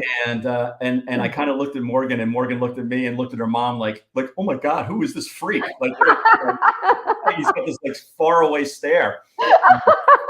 And I can't imagine what that must have felt like. So don't get down on yourself. Yeah, no, it was a surreal feeling, that when you sell a horse for that much money, because it's just, again, you sit there and you say, why would a horse sell for $1 million or for $1.2 million or for $1 million, or for 16 million, like the Green Monkey did, and look, we like to produce great looking horses. Yeah. And he was just an astonishing horse, the City of Light, that homebred of ours that we sold. Yeah. Well, if you're going to talk about it, let me pull up my, because again, my laptop died. It wasn't a drinking binge from last night. I had to print out my notes instead. Yeah. So let me see here if I can pull out my City of Light. Here he is. Okay, At a Tea Time by Pulpit. Right. And Ren, one of the things from a pedigree standpoint that we try to do when we buy our mares is we want to have broodmare sires. And when you look at Pulpit, Empire Maker, Danzig, it's hard pressed to do better than that. Maybe APND, maybe Smart Strike, but for the most part, you're looking at very, very solid gene lines. And sometimes you just get lucky. Sometimes you breed to the right horse, and the racing gods and Mother Nature come together and present you with this type of an athlete, and he vets and he walks well and he's got a great mind. And Bill Betts gets all the credit for this because we bought in partnership a couple of mares with him, and Bill is just kind of like in a very unsung way has had so many grade 1 winners and so many top horses. Oh my gosh, I'm sorry to interrupt you, but like I just had a total weird flashback related to this horse. Okay, the dam here is Tea Time, right? Right. Stakes winning daughter of Pulpit. She was born, okay, 2011. Matt dressed up for Halloween as the Mad Hatter one year, and I think he still had 58 flat at that time. I can't remember exactly, but he dressed up as the Mad Hatter, and Tea Time was entered, and I think she was his pick for some race, and he was doing something going tea time while in the Mad Hatter costume. I think maybe it's just a coincidence, but I almost feel like that actually did happen. Okay, I'm so sorry. No, it's all right. No, it's a Go great on story. in all earnestness now. That's great. So when everything lines up like that, and you say, okay, what do you think, Bill? What do you think you're gonna get for the horse?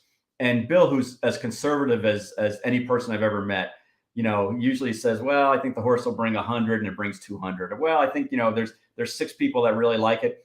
He pulled me aside and he said, John, this horse is going to bring $1 million if he brings $1. And I was like, what? Are you kidding me? Because there's just, you look at it and you say, what can $1 million buy? It can buy a beach house. It can buy, send 10 kids to college. It can buy 7 horses, as other horses but when a couple people at that level get into it, it becomes less and less of what is that horse worth and more about what is my ego worth, because I don't want to lose.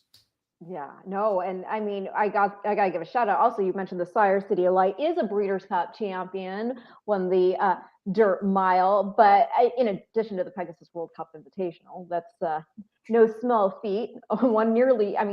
He won 5.6 million, but we'll just round up. Won almost $6 million. But this family, again, Tea Time's already a stakes winner. As you mentioned, she's by Pulpit. The second dam, maternal grandmother, everybody, by Empire Maker, and a full sister to Acoma millionaire, grade 1 winner. But also in this mix, then you have Arch. You've got Cafefe in this family. You have so many great horses because this is the female family that includes that freakishly talented Althea. So It's just really great. And you wanted to also bring up something that, considering what today is, I'll let you take it. Well, I know you're having me on to talk about all these great races and stuff, but we also have to make mention of the fact that Secretariat, this is the anniversary of Secretariat's passing. Yeah. And Secretariat is part of the reason why I was so interested in the industry. When you have a horse like Big Red and you hear all the stories about him and how, he was 17 hands if he was an inch and his heart was 1.5 times the average. It's almost like a Paul Bunyan story, you hear about, or John Henry, the story, not even the horse, about how he beat the locomotive, but Secretariat is very, very near and dear to us. And we always look for Secretariat in families, especially if they're doubled up. So one of the fillies that we bought was a Munnings filly, 585 Munnings out of City's Sister. Yes. And this is at the recent, which sale was this one? This is at the Keeneland September. The Keeneland September sale, yes. Right. And that filly actually has 4 different strains of Secretariat. That's so awesome. And sure enough, no surprise, it's a chestnut. I know that doesn't happen at all, but like the fact that it's a chestnut, made me think, hey, maybe right. The speed genes are lined with the color. Oh my gosh. Well, the Secretariat is to me the greatest horse of all time. I know there are some people who will quibble over, well, how do you compare generation to generation? I think it's just one of those things. And I understand a lot of its perspective. Some people have a heart horse. It just meant a lot to them. Some people are big ruffian fans. Some people, are spectacular bid, best horse to look through a bridle. It just all depends. But for me, there's no horse that has given me any more of what you call, the chills, right, than Secretariat and watching that Belmont. Yeah. And to see a horse open up like that, to hear he's moving like a tremendous machine, and it was just also effortlessly to have this horse still hold every single record for the Triple Crown races is just, I mean, absurd. They'll never be. I mean, unless something crazy happens, which I just don't see it happening. Those are going to stand. Those records are going to stand for all time. They really will. And Ren, just to take it a step further. So Secretariat, if you remember, was a terrible sire of sires, but a phenomenal broodmare sire. So when he was, producing horses, the only real top colt that he produced that ended up doing anything as a stallion was Pancho Villa. And Pancho Villa, his very first crop of horses, he had a gray filly, and it was the first time that I ever went to a sale by myself. And the trainer and I went to a sale, and I ended up buying this daughter of Pancho Villa. And she ended up becoming Do It With Style, who won the Ashland for us. And that was our first grade 1 winner. So, and it was all because of Secretariat. So it's just another reason why he is so near and dear to us. The funny part about the story is, so this was all pre-cell phones. It was like, and I went down to Keeneland. Oh, so I went to Phasic because it was back when Phasic had the new sire showcase, and Pancho Villa was his first crop. And I went down there and I called my parents from the payphone at Phasic, and I said, "There's this gray filly who's just astonishing, and she looks great." And my dad said, "Well, all right, what's the matter with her?" And I said, "Well, she's really offset. She's really offset. But she vets." And he said, "Okay." He said, "Well, Pancho Villa's stud fee was $35,000 at the time." And he said to me, "All right, big shot, you can go to $20,000. So I sat there very nervously, and I bid 18,000. Somebody bid 19, and I bid 20,000, and somebody bid 21, and I bid 22, and somebody bid 20, and I ended up buying her for 24,000. And I remember signing the ticket, shaking like a leaf. And I was 17 years old, and I walked to the payphone, and I said to my parents, "We got her." And he said, "Great, you got her for 20,000?" I said, "No, we got her for 24,000." And he said, "Well, John, this is your first lesson in business. I told you your budget was 20,000. You need to put her back in the sale." And so I went to TaylorMade, who was our consignor, and said, I'm in deep crap. I went over the budget. My dad wants to put this horse back in the sale. They got her into the Keeneland sale. And sure enough, she went through the ring, and she RNA'd for 23,000. And my dad said, "Okay, well, you owe me the difference between what I told you could have and everything like that. Or you can sell her to somebody if somebody comes back and wants to buy her for 25,000. And nobody came back. And I ended up working that entire summer and gave basically half my paycheck every time to my parents to pay for it. And that was Do It With Style. And she ended up winning, like I said, the Ashland. That's amazing. Yep. So sometimes you'd have to stick with your convictions and just say, you know what, if you see something that really speaks to you, but just like when we were talking before, I should have stopped there. That should have been the only horse that I ever bought, and should have walked away. And I could have walked away on top of I don't think so. I mean, look at all the success you're having now. But that to me is just, I'm going to say the word, this has been my new, if you're doing a drinking game to my show, remarkable. Okay, you have to respect your parents, everybody. You do. But did you have any moment of, "Hey, Dad, Ashley, what's up?" Oh yeah. Oh, believe me, when we won the Ashland, and again, it was kind of wasted on us because we had never run in a grade 1 race before, let alone win one. We had never run in a race at Keeneland before. And we're standing there in the president's room getting the trophy from Bill Greeley, and he hands us the trophy and says, "Congratulations." And we're sipping champagne, and every time somebody came over to the trophy, whether it was my parents or what have you, I would try to I was kind of blocking it, this is my trophy.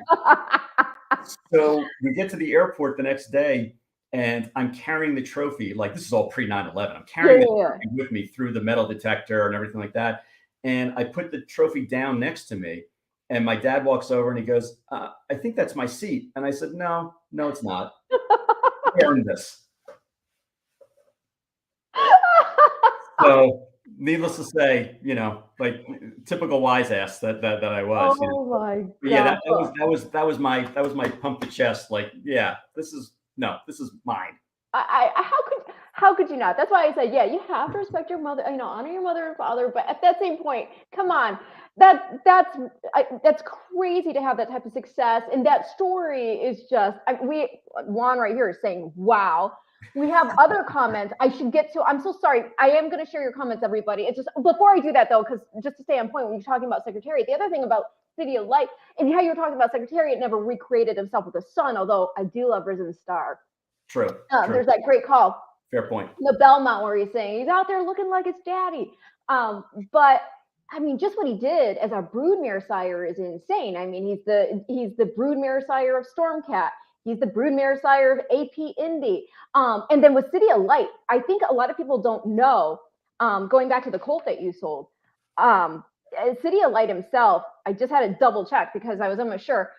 So with him being out of a mare by Dahir is out of Sister Dot, who's by Secretariat. And then the second dam of City of Light is Fabulous Notion. Fabulous Notion is by Something Fabulous, and Something Fabulous is a half brother to Secretariat, but by Northern Dancer.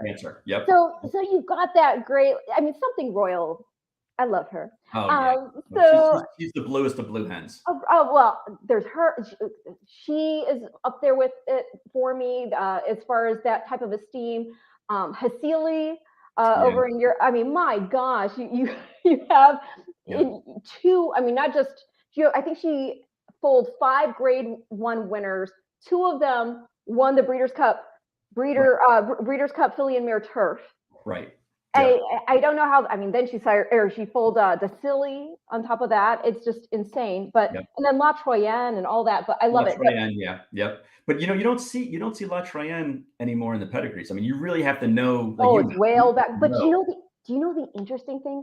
This family 1X is insane. So Chocolate Gelato is from that family, right? But through numbered accounts branch. But I mean, if I can name off at least right now 3. No, I could name 4 Breeders' Cup juvenile winners who are from that family. Really? Essential Quality, and this is just off the top of my head. There's probably more, but Essential Quality, Corniche, Game Winner, Rhythm. It's just one of those deep families. But going into these comments we have, because I don't want people to think I'm ignoring you all over here. So Jay actually had gone on to say, wishing you many more successes, Jonathan. Thank you. I really appreciate it. Yeah, Long was also asking, how can we reach out to you, Mr. Green? I don't know if he means in terms of mentorship or. So the nice thing about it is I am a mentor with with one of the organizations. And we do, I do try to make sure that I spend time, giving, public speaking and also just trying to mentor in general. But Lon, the best way to get in touch with me is, on my Twitter handle, at at John Green 2022, I think it is. What are you going to do when it turns to 2023? I know. You know what though? I did, believe it or not, I did that like in 2018. So I was like, are you serious? Oh no, you have to keep it then. Yep, I know. I gotta. Or at DJ Stable, I can get it, and that's for the racing and breeding operation. Or at Green Group. Okay. If you have specific business questions, and that way the professionals can really help you out. And if you tell them that you saw me on Ren's show, they'll give you a free hour consultation as well. So it depends on what you're looking for. If you want just talk about horses, then use my personal one or the DJ Twitter. If you want to talk business strategies or how to set up an account or how to set up making sure that it's considered a business and not a hobby. The Green Group, they have over 900 clients in the horse industry alone. Wow. Top trainers, top breeders, top pinnacles, jockeys, owners. So they really know their stuff. They're considered the top accounting and consulting firm in the horse industry. That's amazing too. Wow. I mean, just so many hats again. I'm only going to share this next comment because one, I don't want this person to think that I'm not sharing their comment, that they're contributing, even though it's a compliment to me. As well it should be.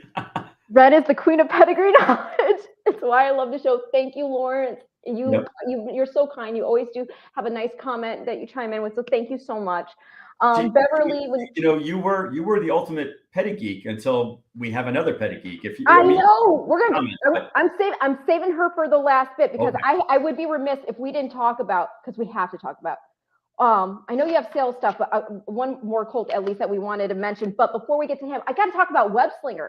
He did not win a win and you're in, but dear goodness. Okay, so Webslinger won the Nownownow stakes at Monmouth. Right. That was his first time stretching on grass. He'd been on the grass once before, but it was a sprint, right? Correct. And so Nownownow stakes, I have it pulled up. He beats, everybody try to follow me here. This is the common opponent game. So he beats Oxymore. Oxymore was going into the Nownownow, having beat his stablemate, because it's a Chad Brown horse, Appraise, in the Skidmore Stakes. Well, Appraise then went and ran second in the Grade 1 Pattison Summer to Mysterious Night, and that's a win and you're in. Yep, and Mysterious Night was in a movie with Kevin Bacon, so it all goes. 6 degrees. I love it. I love it. So, but and the other thing I will say, and something to take into that handicapping toolbox for those of you who like to bet the horses, is the Nownownow 2-turn mile. So let's go ahead and take a look at this. Let's see if I make sure I get the right one. And Ren, just while you're pulling it up, just for the audience, Webslinger won that race as a maiden, and to be honest with you, we didn't even nominate him for the race. We had another horse named Con Man who won Presley in New York that was in there, and it was only at the last minute that we decided to supplement him and enter him. And it was primarily because he ran such a good race at Saratoga. Now here he's next to last, and he's on the outside. And we brought Dylan Davis in, to ride. And Dylan could have ridden horses at in New York that day. There was the Belmont Derby was that day, $1 million race. But he opted to come and ride this colt for the first time. And when Dylan came into the paddock, he said to us, "I've watched videos of every horse in this race. And I think there's so much speed in here. I'm going to sit off it and make one big run, but I'm taking him to the outside because I saw when he ran at Saratoga, it was his only second race of his life. He didn't like going up the rail." He said, "So I'm going to keep him on the outside because that's when he made a big run." And sure enough, he goes from last to next to last. And here I'm saying, oh man, why did we pay $6,000 to supplement this horse? He's next to last. And then all of a sudden, right around here, he just kicks it into gear. And Dylan just starts, you can see he starts really pumping with his arms. And he's going from like 10th to 9th to 8th to 7th. When he gets to the top of the stretch, he's in 3rd place and he's slingshotting around horses. In the 109. But now watch, once you change his leads, boom, right there. Change his leads. Look how much ground he eats up. And he's beautiful too. And he's a constitution. And Ren, look, you go for 50,000. Yeah, we bought him for 50. All right, but here's as much as I would love to say how smart we are because we bought him for 50,000. He was in a yearling sale and didn't sell for like 40,000. Then he was in the OBS April sale and didn't sell for 45,000. Now we had people at both sales, all right, and he never made our list. He didn't make our short list. It wasn't until the racing gods were like, "Hey, knucklehead, you got to buy this horse," and he worked out in the June sale, and that's when we bought him. And the reason why it's called Webslinger, what's that? What finally flipped the switch that you decided you had to buy him? You know what it comes down to really is when you look at 4,000 horses at the Keeneland sale, you can only look at, you have to like cut horses off for a certain reason. And as much pedigree snobs as we are, his first 2 dams are blank, completely blank. But that second dam is by Sadler's Wells for a reason. You don't get to, your mom didn't get to be bred to Sadler's Wells for no reason. Yeah, no, exactly. And again, you look at broodmare sires, hard spun, Sadler's Wells, alleged, so bulletproof. And Constitution at that time was in kind of like almost like Arrogate was last year, where like people weren't so sure if he was going to make it to the next level or not. He was a good, solid horse, but they weren't spending a lot of money for him.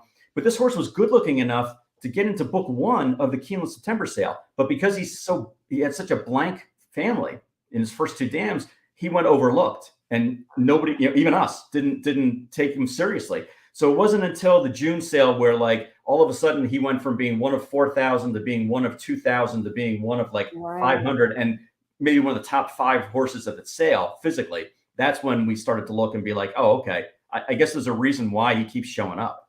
Well, I mean, I like the progression here because he actually debuted at Ellis Park on the dirt going 6 furlongs. The winner there was Jace's Road. We saw Jace's Road go on and put in really game Shoto finish there in the Iroquois. Then you guys were like, okay, let's go turf. 5.5.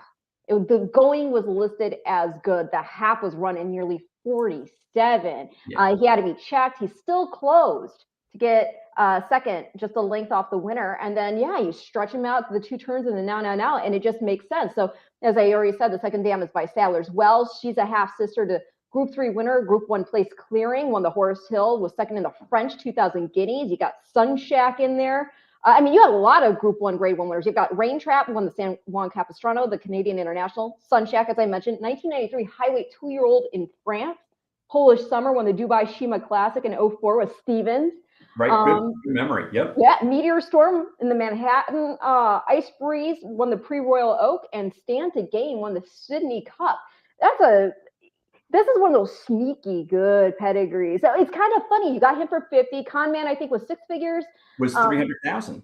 300,000. And so you sometimes just never know, right? You really don't. And we, that day we were running 2 horses up in Canada in the summer. How did they come out? Because you got the lead with we got the lead with 94 Expos. That's right. Yeah. 94 Expos. But Ren, they ran 5th and 7th, so they didn't really hit the board what we wanted to. But the point of the matter is that day we had 4 horses that were all in races that either were winning your ins, or if you won because of your purse earnings, you'd get into the Breeders' Cup. And 3 of the horses that we bought were for 75,000 or less. So like you can do it. You absolutely can do it. You don't have to spend $275 for a Wonder Wheel or 300,000 for a Con Man or $1 million for the city. You don't have to do that. You just have to be willing to live with certain things. Right. And that's but it shows you that like once these horses get in the paddock and they get the jockeys up, they don't know how much they spend. Well, they don't know how much they cost anyway. No, but like, when they get into the starting gate, they don't know that they're sitting between 2 7-figure horses. They just know that they're sitting, that they want to get out in front. So it's the great equalizer, and that's why this industry is so much fun, because you're in there bidding against the Avengers and Sheiks and Rapoli and all these billionaires, and yet when it all boils down, it's your horse in the same gate as their expensive horse. Yeah. And in Webslinger's case, like genetically, he's got just as good of a chance genetically to go, and win the Breeders' Cup Juvenile Turf as any of those other horses do. And based on his sheet numbers and on his buyer numbers, he's legitimate. He came back in 80. I mean, that's right there. It's right there. It's better than the majority of the horses that are coming in. Now, in that race in particular, the way it's setting up, I am really worried about a couple of Euros that are coming over. Blackbeard is phenomenal if he can get him into the gate. That's the big thing. And in Antarctica, or the Antarctic, I forget exactly what the name is, from the O'Brien family, is also a really, really stout kind of horse. And they both run a bunch of times. We've only run a mile once. That's like what they do for breakfast over there. So I'm concerned about the Euros more so than the domestic horses in that race. Yeah, you mentioned Blackbeard won the Prix Morny, and I think he just recently won the Middle Park Stakes. And, there's also another horse. I don't know who exactly is coming over yet, who's made their declarations that, yes, we are shipping in for the Breeders' Cup. But there's Blackbeard, or Little Big Bear, I'm sorry, is another horse along Blackbeard that we're keeping our eye on. But, yeah, you still have to be thrilled with a performance like that, especially at Monmouth there in Jersey, right? Were you there for the win? We were, and I was there with my parents, and it was closing day, and it was just such a nice feeling for us because we don't really run that much at Monmouth anymore. So, to bring him there, and if you asked me, gun to my head going into the race, who I thought had a better chance, Con Man is this big, beautiful, robust constitution. I mean, he's like the epitome of what you want in a horse. And we spent $300,000 for him because we always call him the man. Actually, that's how we came up with the name Con Man, because from the moment we signed the ticket, we're like, he's the man, he's the man, he's the man. So going into the race, like I really thought that Con Man would, possibly have a better chance of winning than Webslinger. which is why Webslinger wasn't even nominated for the race. So you don't know until the horses get their perfect surface and they feel confident. And Webslinger's another one where he's like, his mind is beautiful. And we mentioned about like Blackbeard was coming over from Europe. Well, the horse literally throws himself down and throws hissy fits before he gets in the gate. That's a lot of energy that's expelled. And I don't care how good you are, it takes a lot out of you. Oh yeah, no, for sure. But I gotta tell you, I'm glad you gave me the story as to why I think conman, because I thought maybe it had something to do with duplicity, scamming somebody. But okay, it's because he's by constitution, the con, and then he is the man. Yep, the man. exactly. You guys come up with great names. So Webslinger, what's the backstory on Webslinger? So Webslinger because Arana is spider in Spanish. Oh, okay. I did not know. I didn't know it either. I had to look it up. I was like, what's an Arana? And I looked it up, and I guess it's because of spun, because a hard spun is the. Oh, I get it now. Okay, yeah, that makes so much better sense than what I thought maybe it could be. I thought maybe it's because there's so much vitriol on social media that it's a web slinger. Sure, we'll go with that too. I mean, whatever gets us into the winner's circle. My gosh, I love. We have more nice things for you. So Beverly was just talking about running horses, like, quality training, good nutrition, good relationships with the horses. We got all of this with DJ Stable. Rockface, Rock from the UK here. What does Jonathan think about Japanese horses on the dirt? Does he see them being a regular occurrence in future top dirt races in the USA? The way that the Japanese are building their programs in general, it's to continually get the best breeding stock from here. And a lot of it goes unnoticed because a lot of times they buy horses privately, and Jaywalk's a perfect example. So you have to respect what they're doing. I think once they finally broke through this past Breeders' Cup with it wasn't Love, it was Love. Was it Love for You?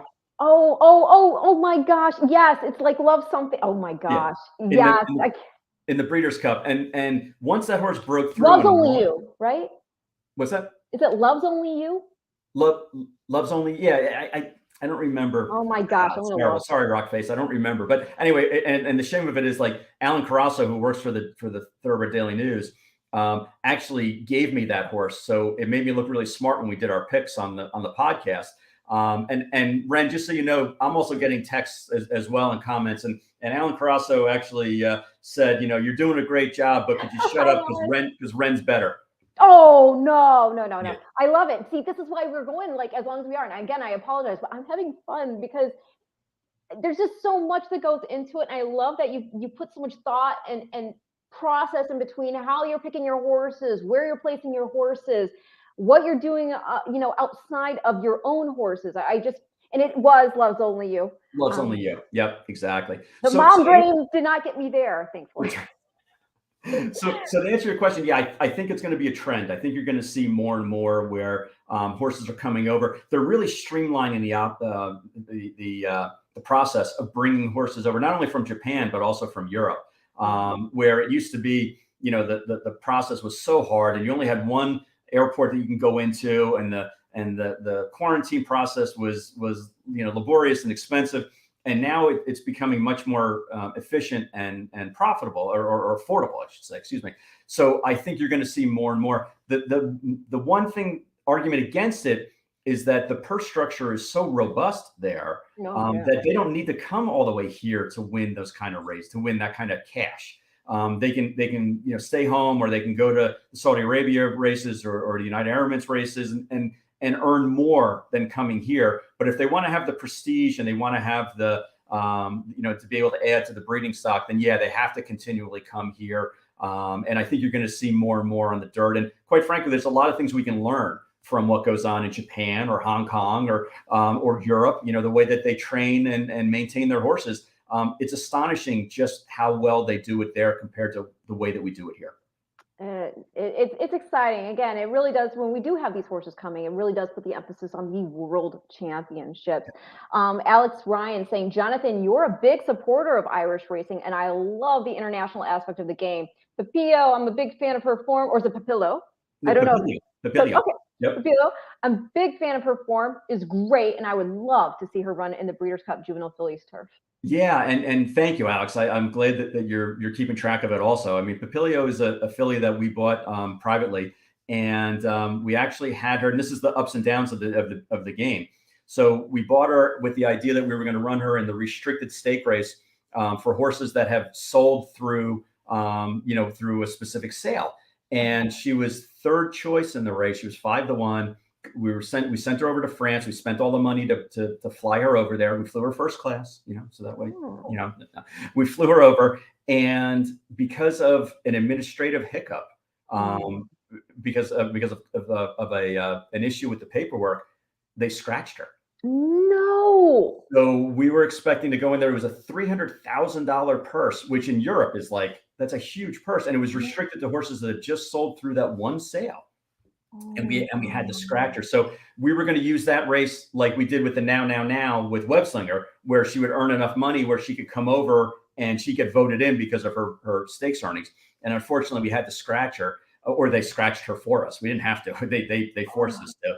So we kind of got derailed because of an administrative issue, not even because of the horse got sick or got hurt or didn't run a good race or got cut off. Right. It was because of paperwork. Oh man. So how do you rebound from something like that? I mean, to pay so much money to ship a horse over and. Yeah. So what we're doing, I mean, you can go one of two ways. You can throw yourself on the ground and cry and scream, or you just say, you know what, it's unfortunately it's part of doing business. Thankfully, it wasn't because she was hurt or sick. So we can ship her over to the States, and then Mark Cassidy will start campaigning her. We're gonna give her a little bit of a break because she's run 6 times. So we're gonna give her a break, and then we're gonna start campaigning her the championship meet at Gulfstream probably after the first of the year. Alex also had said, do all your horses abroad, like in Ireland, eventually end up racing in the USA or for breeding?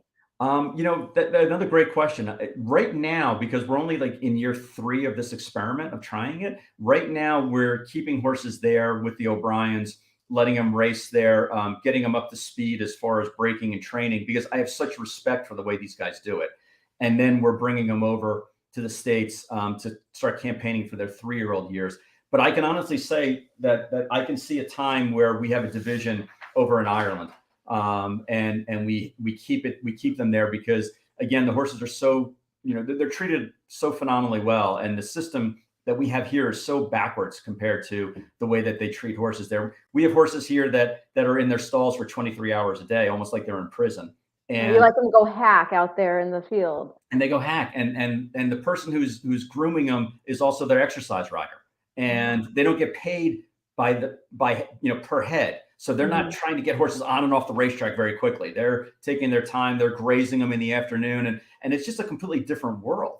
There was something that they said that, I mean, not to cut you up, but when talking about hacking, being able to get that heart rate up to the level it would go, but without putting the same amount of strain on the horse's leg. Exactly. And they've been using tapeta and artificial tracks for years there. And things like sawdust and wood chips and stuff like that. I mean, they've been having their horses train on that, and it gives horses an equal amount of muscle tone, as opposed to what we do here, where horses are really more front end and more left, more on their left, and sometimes they get out of whack because of that. They're training the horses to use their entire body, and it takes away some of their speed, because they're not just, going like this, but inevitably it keeps them sounder and it allows them to go further because they're sounder athletes. They're using their body biomechanics to their capacity. Going and talking about, March Lorraine, you're right, Rock Face, that's another horse that did quite well. Yes. And Lon, going back to Jaywalk real quick, I think her oldest foal is 2. It's a yearling, just sold as a yearling. Oh yeah. Okay. So it's the yearling that sold for the $2 million. $2 million. Yeah. Yeah. Yes. Now Skip. Oh, real quick, talking about international racing. Have you had a Royal Ascot starter? If not, is that something you've discussed with dual Hall of Famer Mark Cassidy about potentially trying to get there one day with your top hat and tail? Yeah. He's had some success. He has some success. We're not. It's kind of like, the Ashland was wasted on us early on because we didn't understand the importance of it. Ascot's not important for us in the grand scheme of things. We'd rather have a good horse that can run in a Breeders' Cup or run in a race here. That's really what we're trying to aspire to. That's not to say that I don't want to go over there and get in my tuxedo and maybe meet the new queen or what have you. But it's not that's not really as important to us as having good horses and having good bloodlines to be able to reinforce in our breeding scope, down the road. Well, Skip says, DJ Stable and the Green family are the best people in the game. My horse racing interest can be credited to them. And my favorite DJ horse will always be Stay on Her Good Side. That's a great name, by the way. Skip's the best. Skip actually was our number one fan. We dubbed him our number one fan on our podcast because from day one, he's always said great comments. And Skip actually won. We had a naming contest. We allowed the listeners to send in names for an honor code that we had. And we voted on who were the best ones. We did a blind vote on who the best ones were. And Skip's name actually got adopted to the horse that we've run. And the horse won first time out and has run in 2 stake races. And Skip's just been great. Actually, I got a chance to speak. He's a professor at North Dakota State. And I got a chance to speak to one of his husbandry classes, in it. So he's just been a great friend and a great fan. And, he's a super guy, and his daughter's there and talk about a fan. He named his daughter Win. I mean, what's more, what's better than that? And Skip also said that if he has more kids, he'll name them Place and Show. I love it. I love it. Now, speaking of names, of all your horses, the favorite name I might have of all your horses is this filly. Her name happens to be Pettigeek. And where's that from? Oh, look how pretty this filly is, everybody. Yep. This is go ahead. You she's a monster. She's an Arrogate, which you can see how the Arrogates are developing and doing even better as they get older. And another great stakes filly that she's out of, I Still Miss You, who's probably Majestic Warrior's one of his best fillies ever. Multiple stake winner, made almost $300,000. And when I remember reading one of your the first time starter was an Arrogate. And I remember reading your comments on it, and I was really impressed. And that's what got me into reading, your Pettigeek column and your picks. And I think that's the first time I reached out to you was, I was complimenting you on how well, you described, the pedigrees, and you made it easy for lay people like me to kind of understand the genetics. And I think that's how we got into the conversation. And I think at the time I said, hey, we have 2 fillies that are unnamed.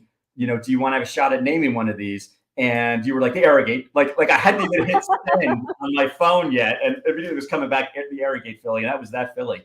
And she's just back up to 2 furlongs. She's probably about 8 weeks away from making her debut. And Cassie Mark Cassie's our trainer, normally doesn't push horses to try to make them show their best talents first time out. But I told him that this filly better really be on her toes first time out, because there's going to be a groundswell of fans that are going to, be, with pitchforks and torches if she doesn't hit the board.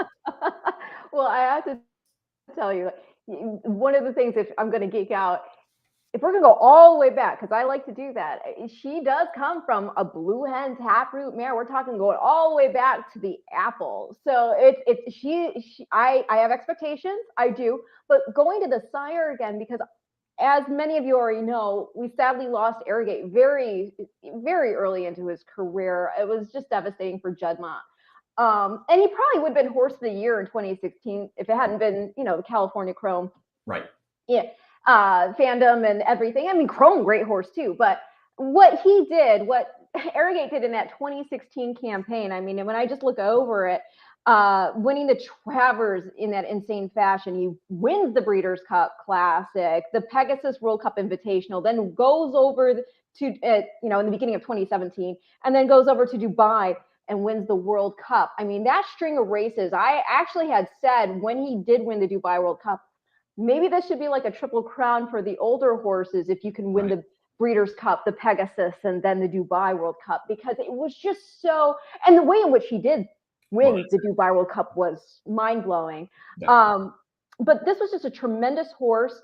We got Secret Oath from his first crop, Kentucky Oaks winner, and now I didn't even realize it until you brought up the filly, but yeah, both his two-year-olds, his two-year-old colt Cave Rock took the Del Mar Futurity in stakes record time, and his daughter, Tell Me No Lies, won the TVG Del Mar Debutante, and I mean that's pretty exceptional right there. It is, and I think that like a lot of these sires, when they get sent overseas, and all of a sudden they have, it's because we didn't give them enough time to really have their horses develop. They're starting to flourish. And Arrogate, as you mentioned, I mean, he wasn't a 2-year-old. He wasn't like an early developing horse. So it's we had to give the horse a little bit more time. But there was a point in time last year where people weren't buying Arrogates. They thought that he was probably going to be a failure. He's so big. I think that was part of the concern with you. Are you going to have to wait? Because a lot of people just want that return on investment. Yep. No, exactly. And so we were fortunate. We ended up buying an Arrogate filly as a yearling for $70,000. And I'm going to show her next. Right here is Cave Rock. Did you watch this race? When you have, for example, an Arrogate filly, you're sitting there watching the progeny? Absolutely. Yeah, you have to. Because if you just look at the race record, it doesn't tell you the whole story.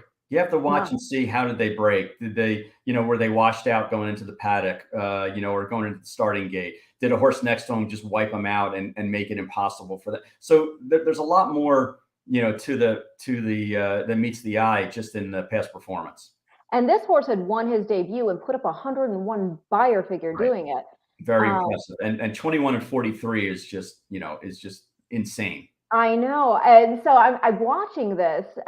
Like I said, I didn't even realize, because Cave Rock had gotten all this hype. And this is obviously a 2-year-old we're going to be looking at as a potential rising star. Hopefully we see him on Future Stars Friday in the FanDuel Juvenile. But you are the one, again, told me, because you do have a connection. That's what you were about to get into. I'm going to show that replay as you discuss. And Tell Me No Lies is also by Arrogate. She won the Del Mar Futurity. So let's go ahead and let me see here. I'll go ahead and pull that replay up. So tell us your connection to her. Yeah, so we do a little bit of everything. We do breeding, we do racing, we do pinhooking.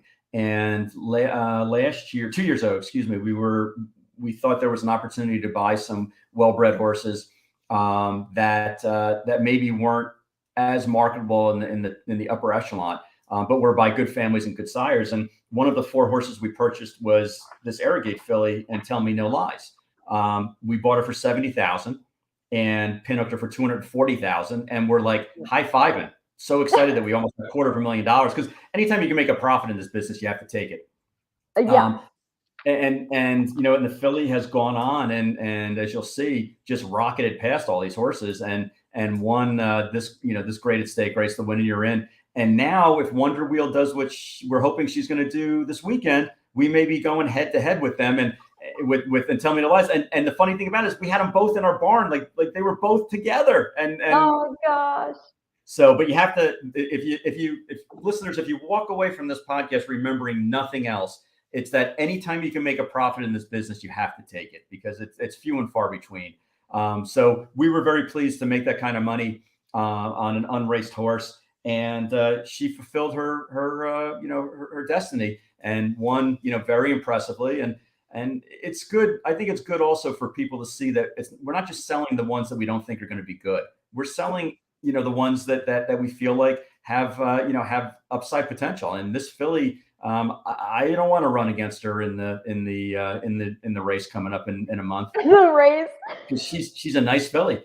She's a nice filly, but I will stand there with my chest out, knowing that she was picked out, by our team, and that we did the right thing and made a profit on her. And look, Arrogate at the time wasn't Arrogate now. Right. Well, what was it about this particular filly that attracted you to her as a pinhook opportunity, and not just a filly you wanted to keep for yourself? Yeah, and I give Kim Valerio all the credit on this one, because she found this filly. And if you remember, Arrogate was standing for like 100 and something thousand. And she found this horse and said, you know, they don't think she's going to bring 100,000 because people just aren't looking at her. It's not a matter of, and she does have, you know, you look at it, she's got kind of a turfy pedigree also. And I think a lot of people weren't looking at her. So Kim picked her out, put her on the short list. We watched the videos of her walking and everything. And I had an idea in my mind of what we were going to go to. And it wasn't much more than the 70,000 that we did. Wow. And at that point, you know, when you see value, you say, okay, either I can bring her into the racing operation and see what we can do, or let's see if we can, you know, put her in a pinnocking opportunity. And if she is precocious enough, then we'll sell her for a lot of money. And that's exactly how it played out. So as much as I would love to say, you know, yeah, I was down at the sale and I saw her from afar and picked her out and bid on her and walked her to, no, that's what we have a team for. Now, it's not to say that we weren't involved in the process, but Kim's the one that found her. Oh, well, again, Kim, the other thing I love about Kim is she's so humble. Like she's connected to so many big horses. And unless you really ask her, oh, who have you been involved with? Right. Well, one of the things that Kim and I, when we had a very long chat before we hired her, and because Kim, one of the things that I love about her, she's very outspoken also. Like she'll let you know where she's at or what her mindset is. And she'd worked for Mrs. Alexander for a number of years. She worked for Will Farish for a number of years. She worked for, I can't remember, Dub for a number of years in New York. So she's like, you can't get rid of her. You know, like she's got longevity. She stays with people for a long time, and which I like. And I said to her, look, we don't do things normally. Like we're kind of unique and we expect a lot. And you and I are going to be in constant conversation and communication. And if that's not for you, then that's okay. Let's just part ways now. And we kept going. And finally, after about 2 hours, I said, okay, you got the job. And she said, yeah, but I'm not even done answering your first question yet. Because that's Kim. I mean, I love it though. And I did mention to her, I said, yeah, so DJ's got Pedigeek. And she said, I love that filly. So Yep. And she's not just saying that to you, because there are other ones that are in the group where she'll say, how's so-and-so doing? And I'll say, but no, Kim's been a great asset to us. And I've learned a lot from her also, as far as, especially on confirmation, what you can live with. Because again, just to use that example, like Kim picked out a number of these horses that are running in graded stake races for us, and some of them are modestly priced. So you just have to have somebody that understands what they're looking at. Years ago, we used like Stacy LaPella, who's a very good friend of mine. Ricky LaPella's former wife, Ricky passed away.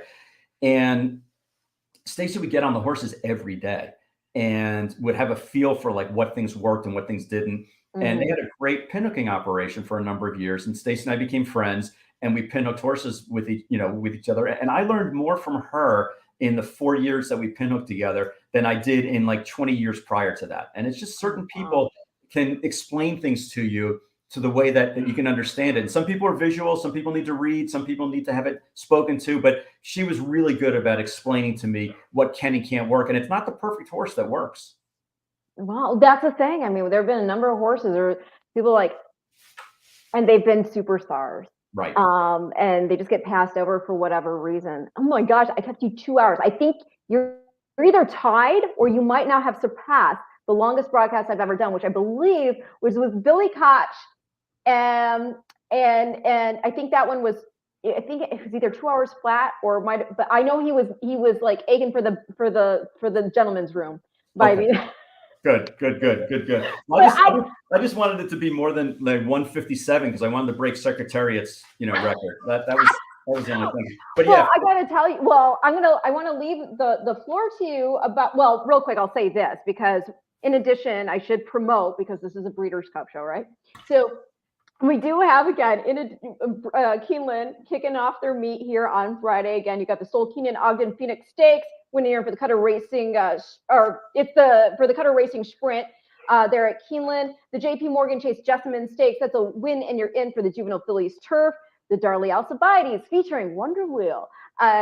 You win and you're in for the Net Jets Juvenile Fillies. Then Saturday, that win and you're in action continues. We've got the Claiborne Breeders' Futurity. That's a win and you're in for the FanDuel Juvenile. The American Pharoah Stakes. That's going to be at Santa Anita. That's also a win and you're in for the FanDuel Juvenile. We've got the Vosburg, when you're in for the Cutter Racing Sprint at Aqueduct. The Coolmore Turf Mile, winning your in, shockingly, for the FanDuel Mile. That's going to be at Keeneland. We also have the Chandelier Stakes back at Santa Anita. NetJets Juvenile Fillies winning your in. The Rodeo Drive, winning your in for the Maker's Mark Filly and Mare Turf at Santa Anita. Back at Keeneland, the Thoroughbred Club of America, when you're in for the Filly and Mare Sprint. And then it just continues on into Sunday. We've got the Indian Summer Stakes at Keeneland, winning you're in for the Juvenile Turf Sprint. At Aqueduct, the Futurity, winning you're in for the Juvenile Turf Sprints.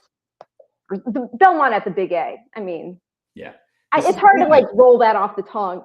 And then we got the Castle and Key Bourbon Stakes, winning you're in for the Juvenile Turf at Keeneland. And then after that, we just have 2 more winning your in races altogether, I believe, to wrap things up. And one of those races, it looks like it's going to feature Baid in the Champions. Although I don't know if he's going to come over here, but he is 10 for 10.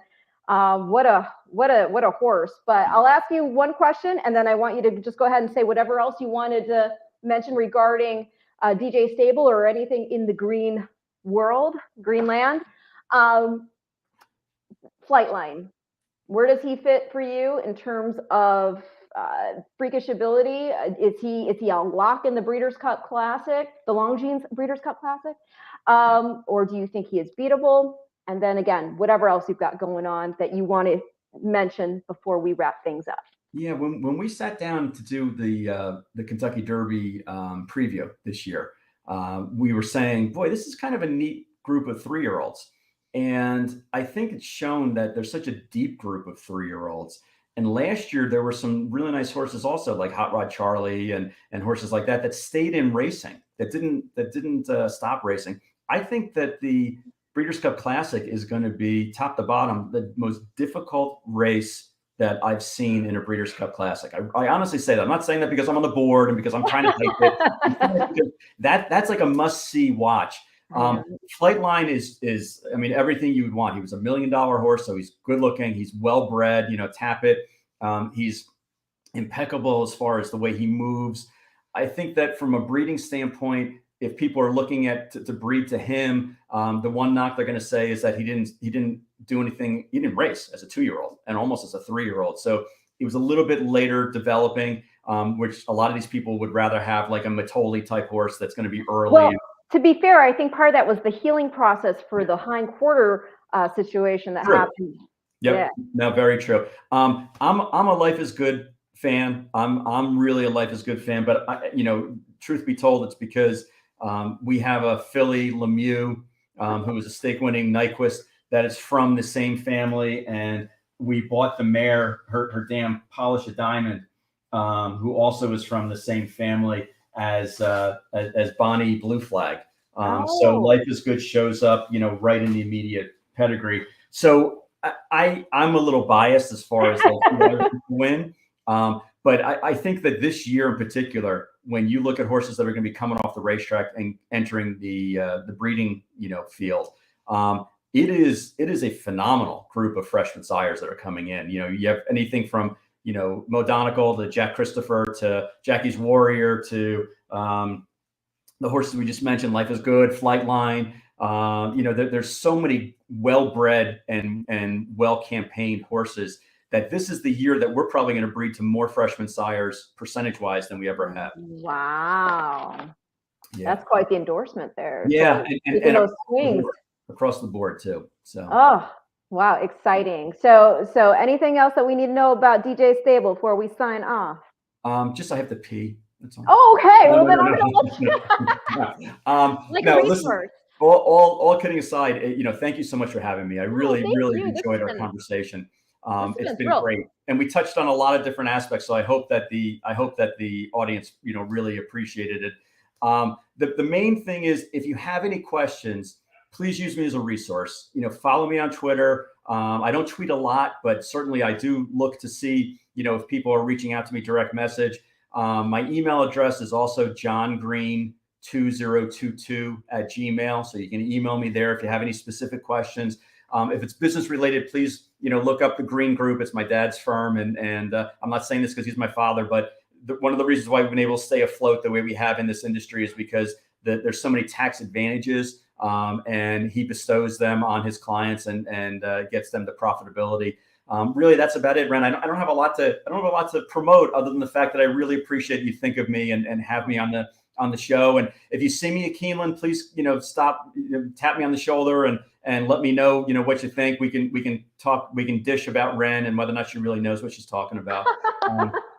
Well, are you going to be hanging out? Or are you going to stay the whole weekend? We're flying Thursday night, and we're flying out Friday night, unfortunately. So I can't even stay. We're actually running Catamosto in the turf race, in the Win and You're In turf race, against Golden Pal and a couple of Wesley's horses. And I'm not going to be able to stay, unfortunately, because I had a previous engagement to see my daughter up in Maine. So I can't do that, or I'd get divorced if I stayed at Keeneland. So, but by all means, yeah, I know. Believe me, sometimes my wife's like, but by all means, if you have questions, please use me as a resource. I want to try to make the industry the best it can possibly be. And if you're interested in it, we want to set you up with the right people to at least give you a fair shake. And, listening to Ren's show in particular is adding value for you, but also adding hours to show that you're actively involved. So I'm a big fan. I'm so happy and excited that you had me on for this long. And I hope to be on here after the Breeders' Cup to be able to talk about, how smart we looked. Exactly. That is the hope, right? Future Stars Friday is fast approaching, November 4th. So again, John, thank you so much for your time. This has been a blast for me. And I'm again, sorry I took so much of your time, but I feel like it was valuable, not just for me, but for our viewers. So we'll see what happens in the Darley Alcibiades there with Wonder Wheel. In the meantime, I just keep doing what you do. We really appreciate it from all aspects. And thank you. Again, like you said, hope to have you back on. I look forward to it. I definitely look forward to it. Thank you very much, Ren, for all you do. Oh, thank you. Everybody, this has been your Future Stars forecast on a 2-year-old Tuesday. I'll check you next week.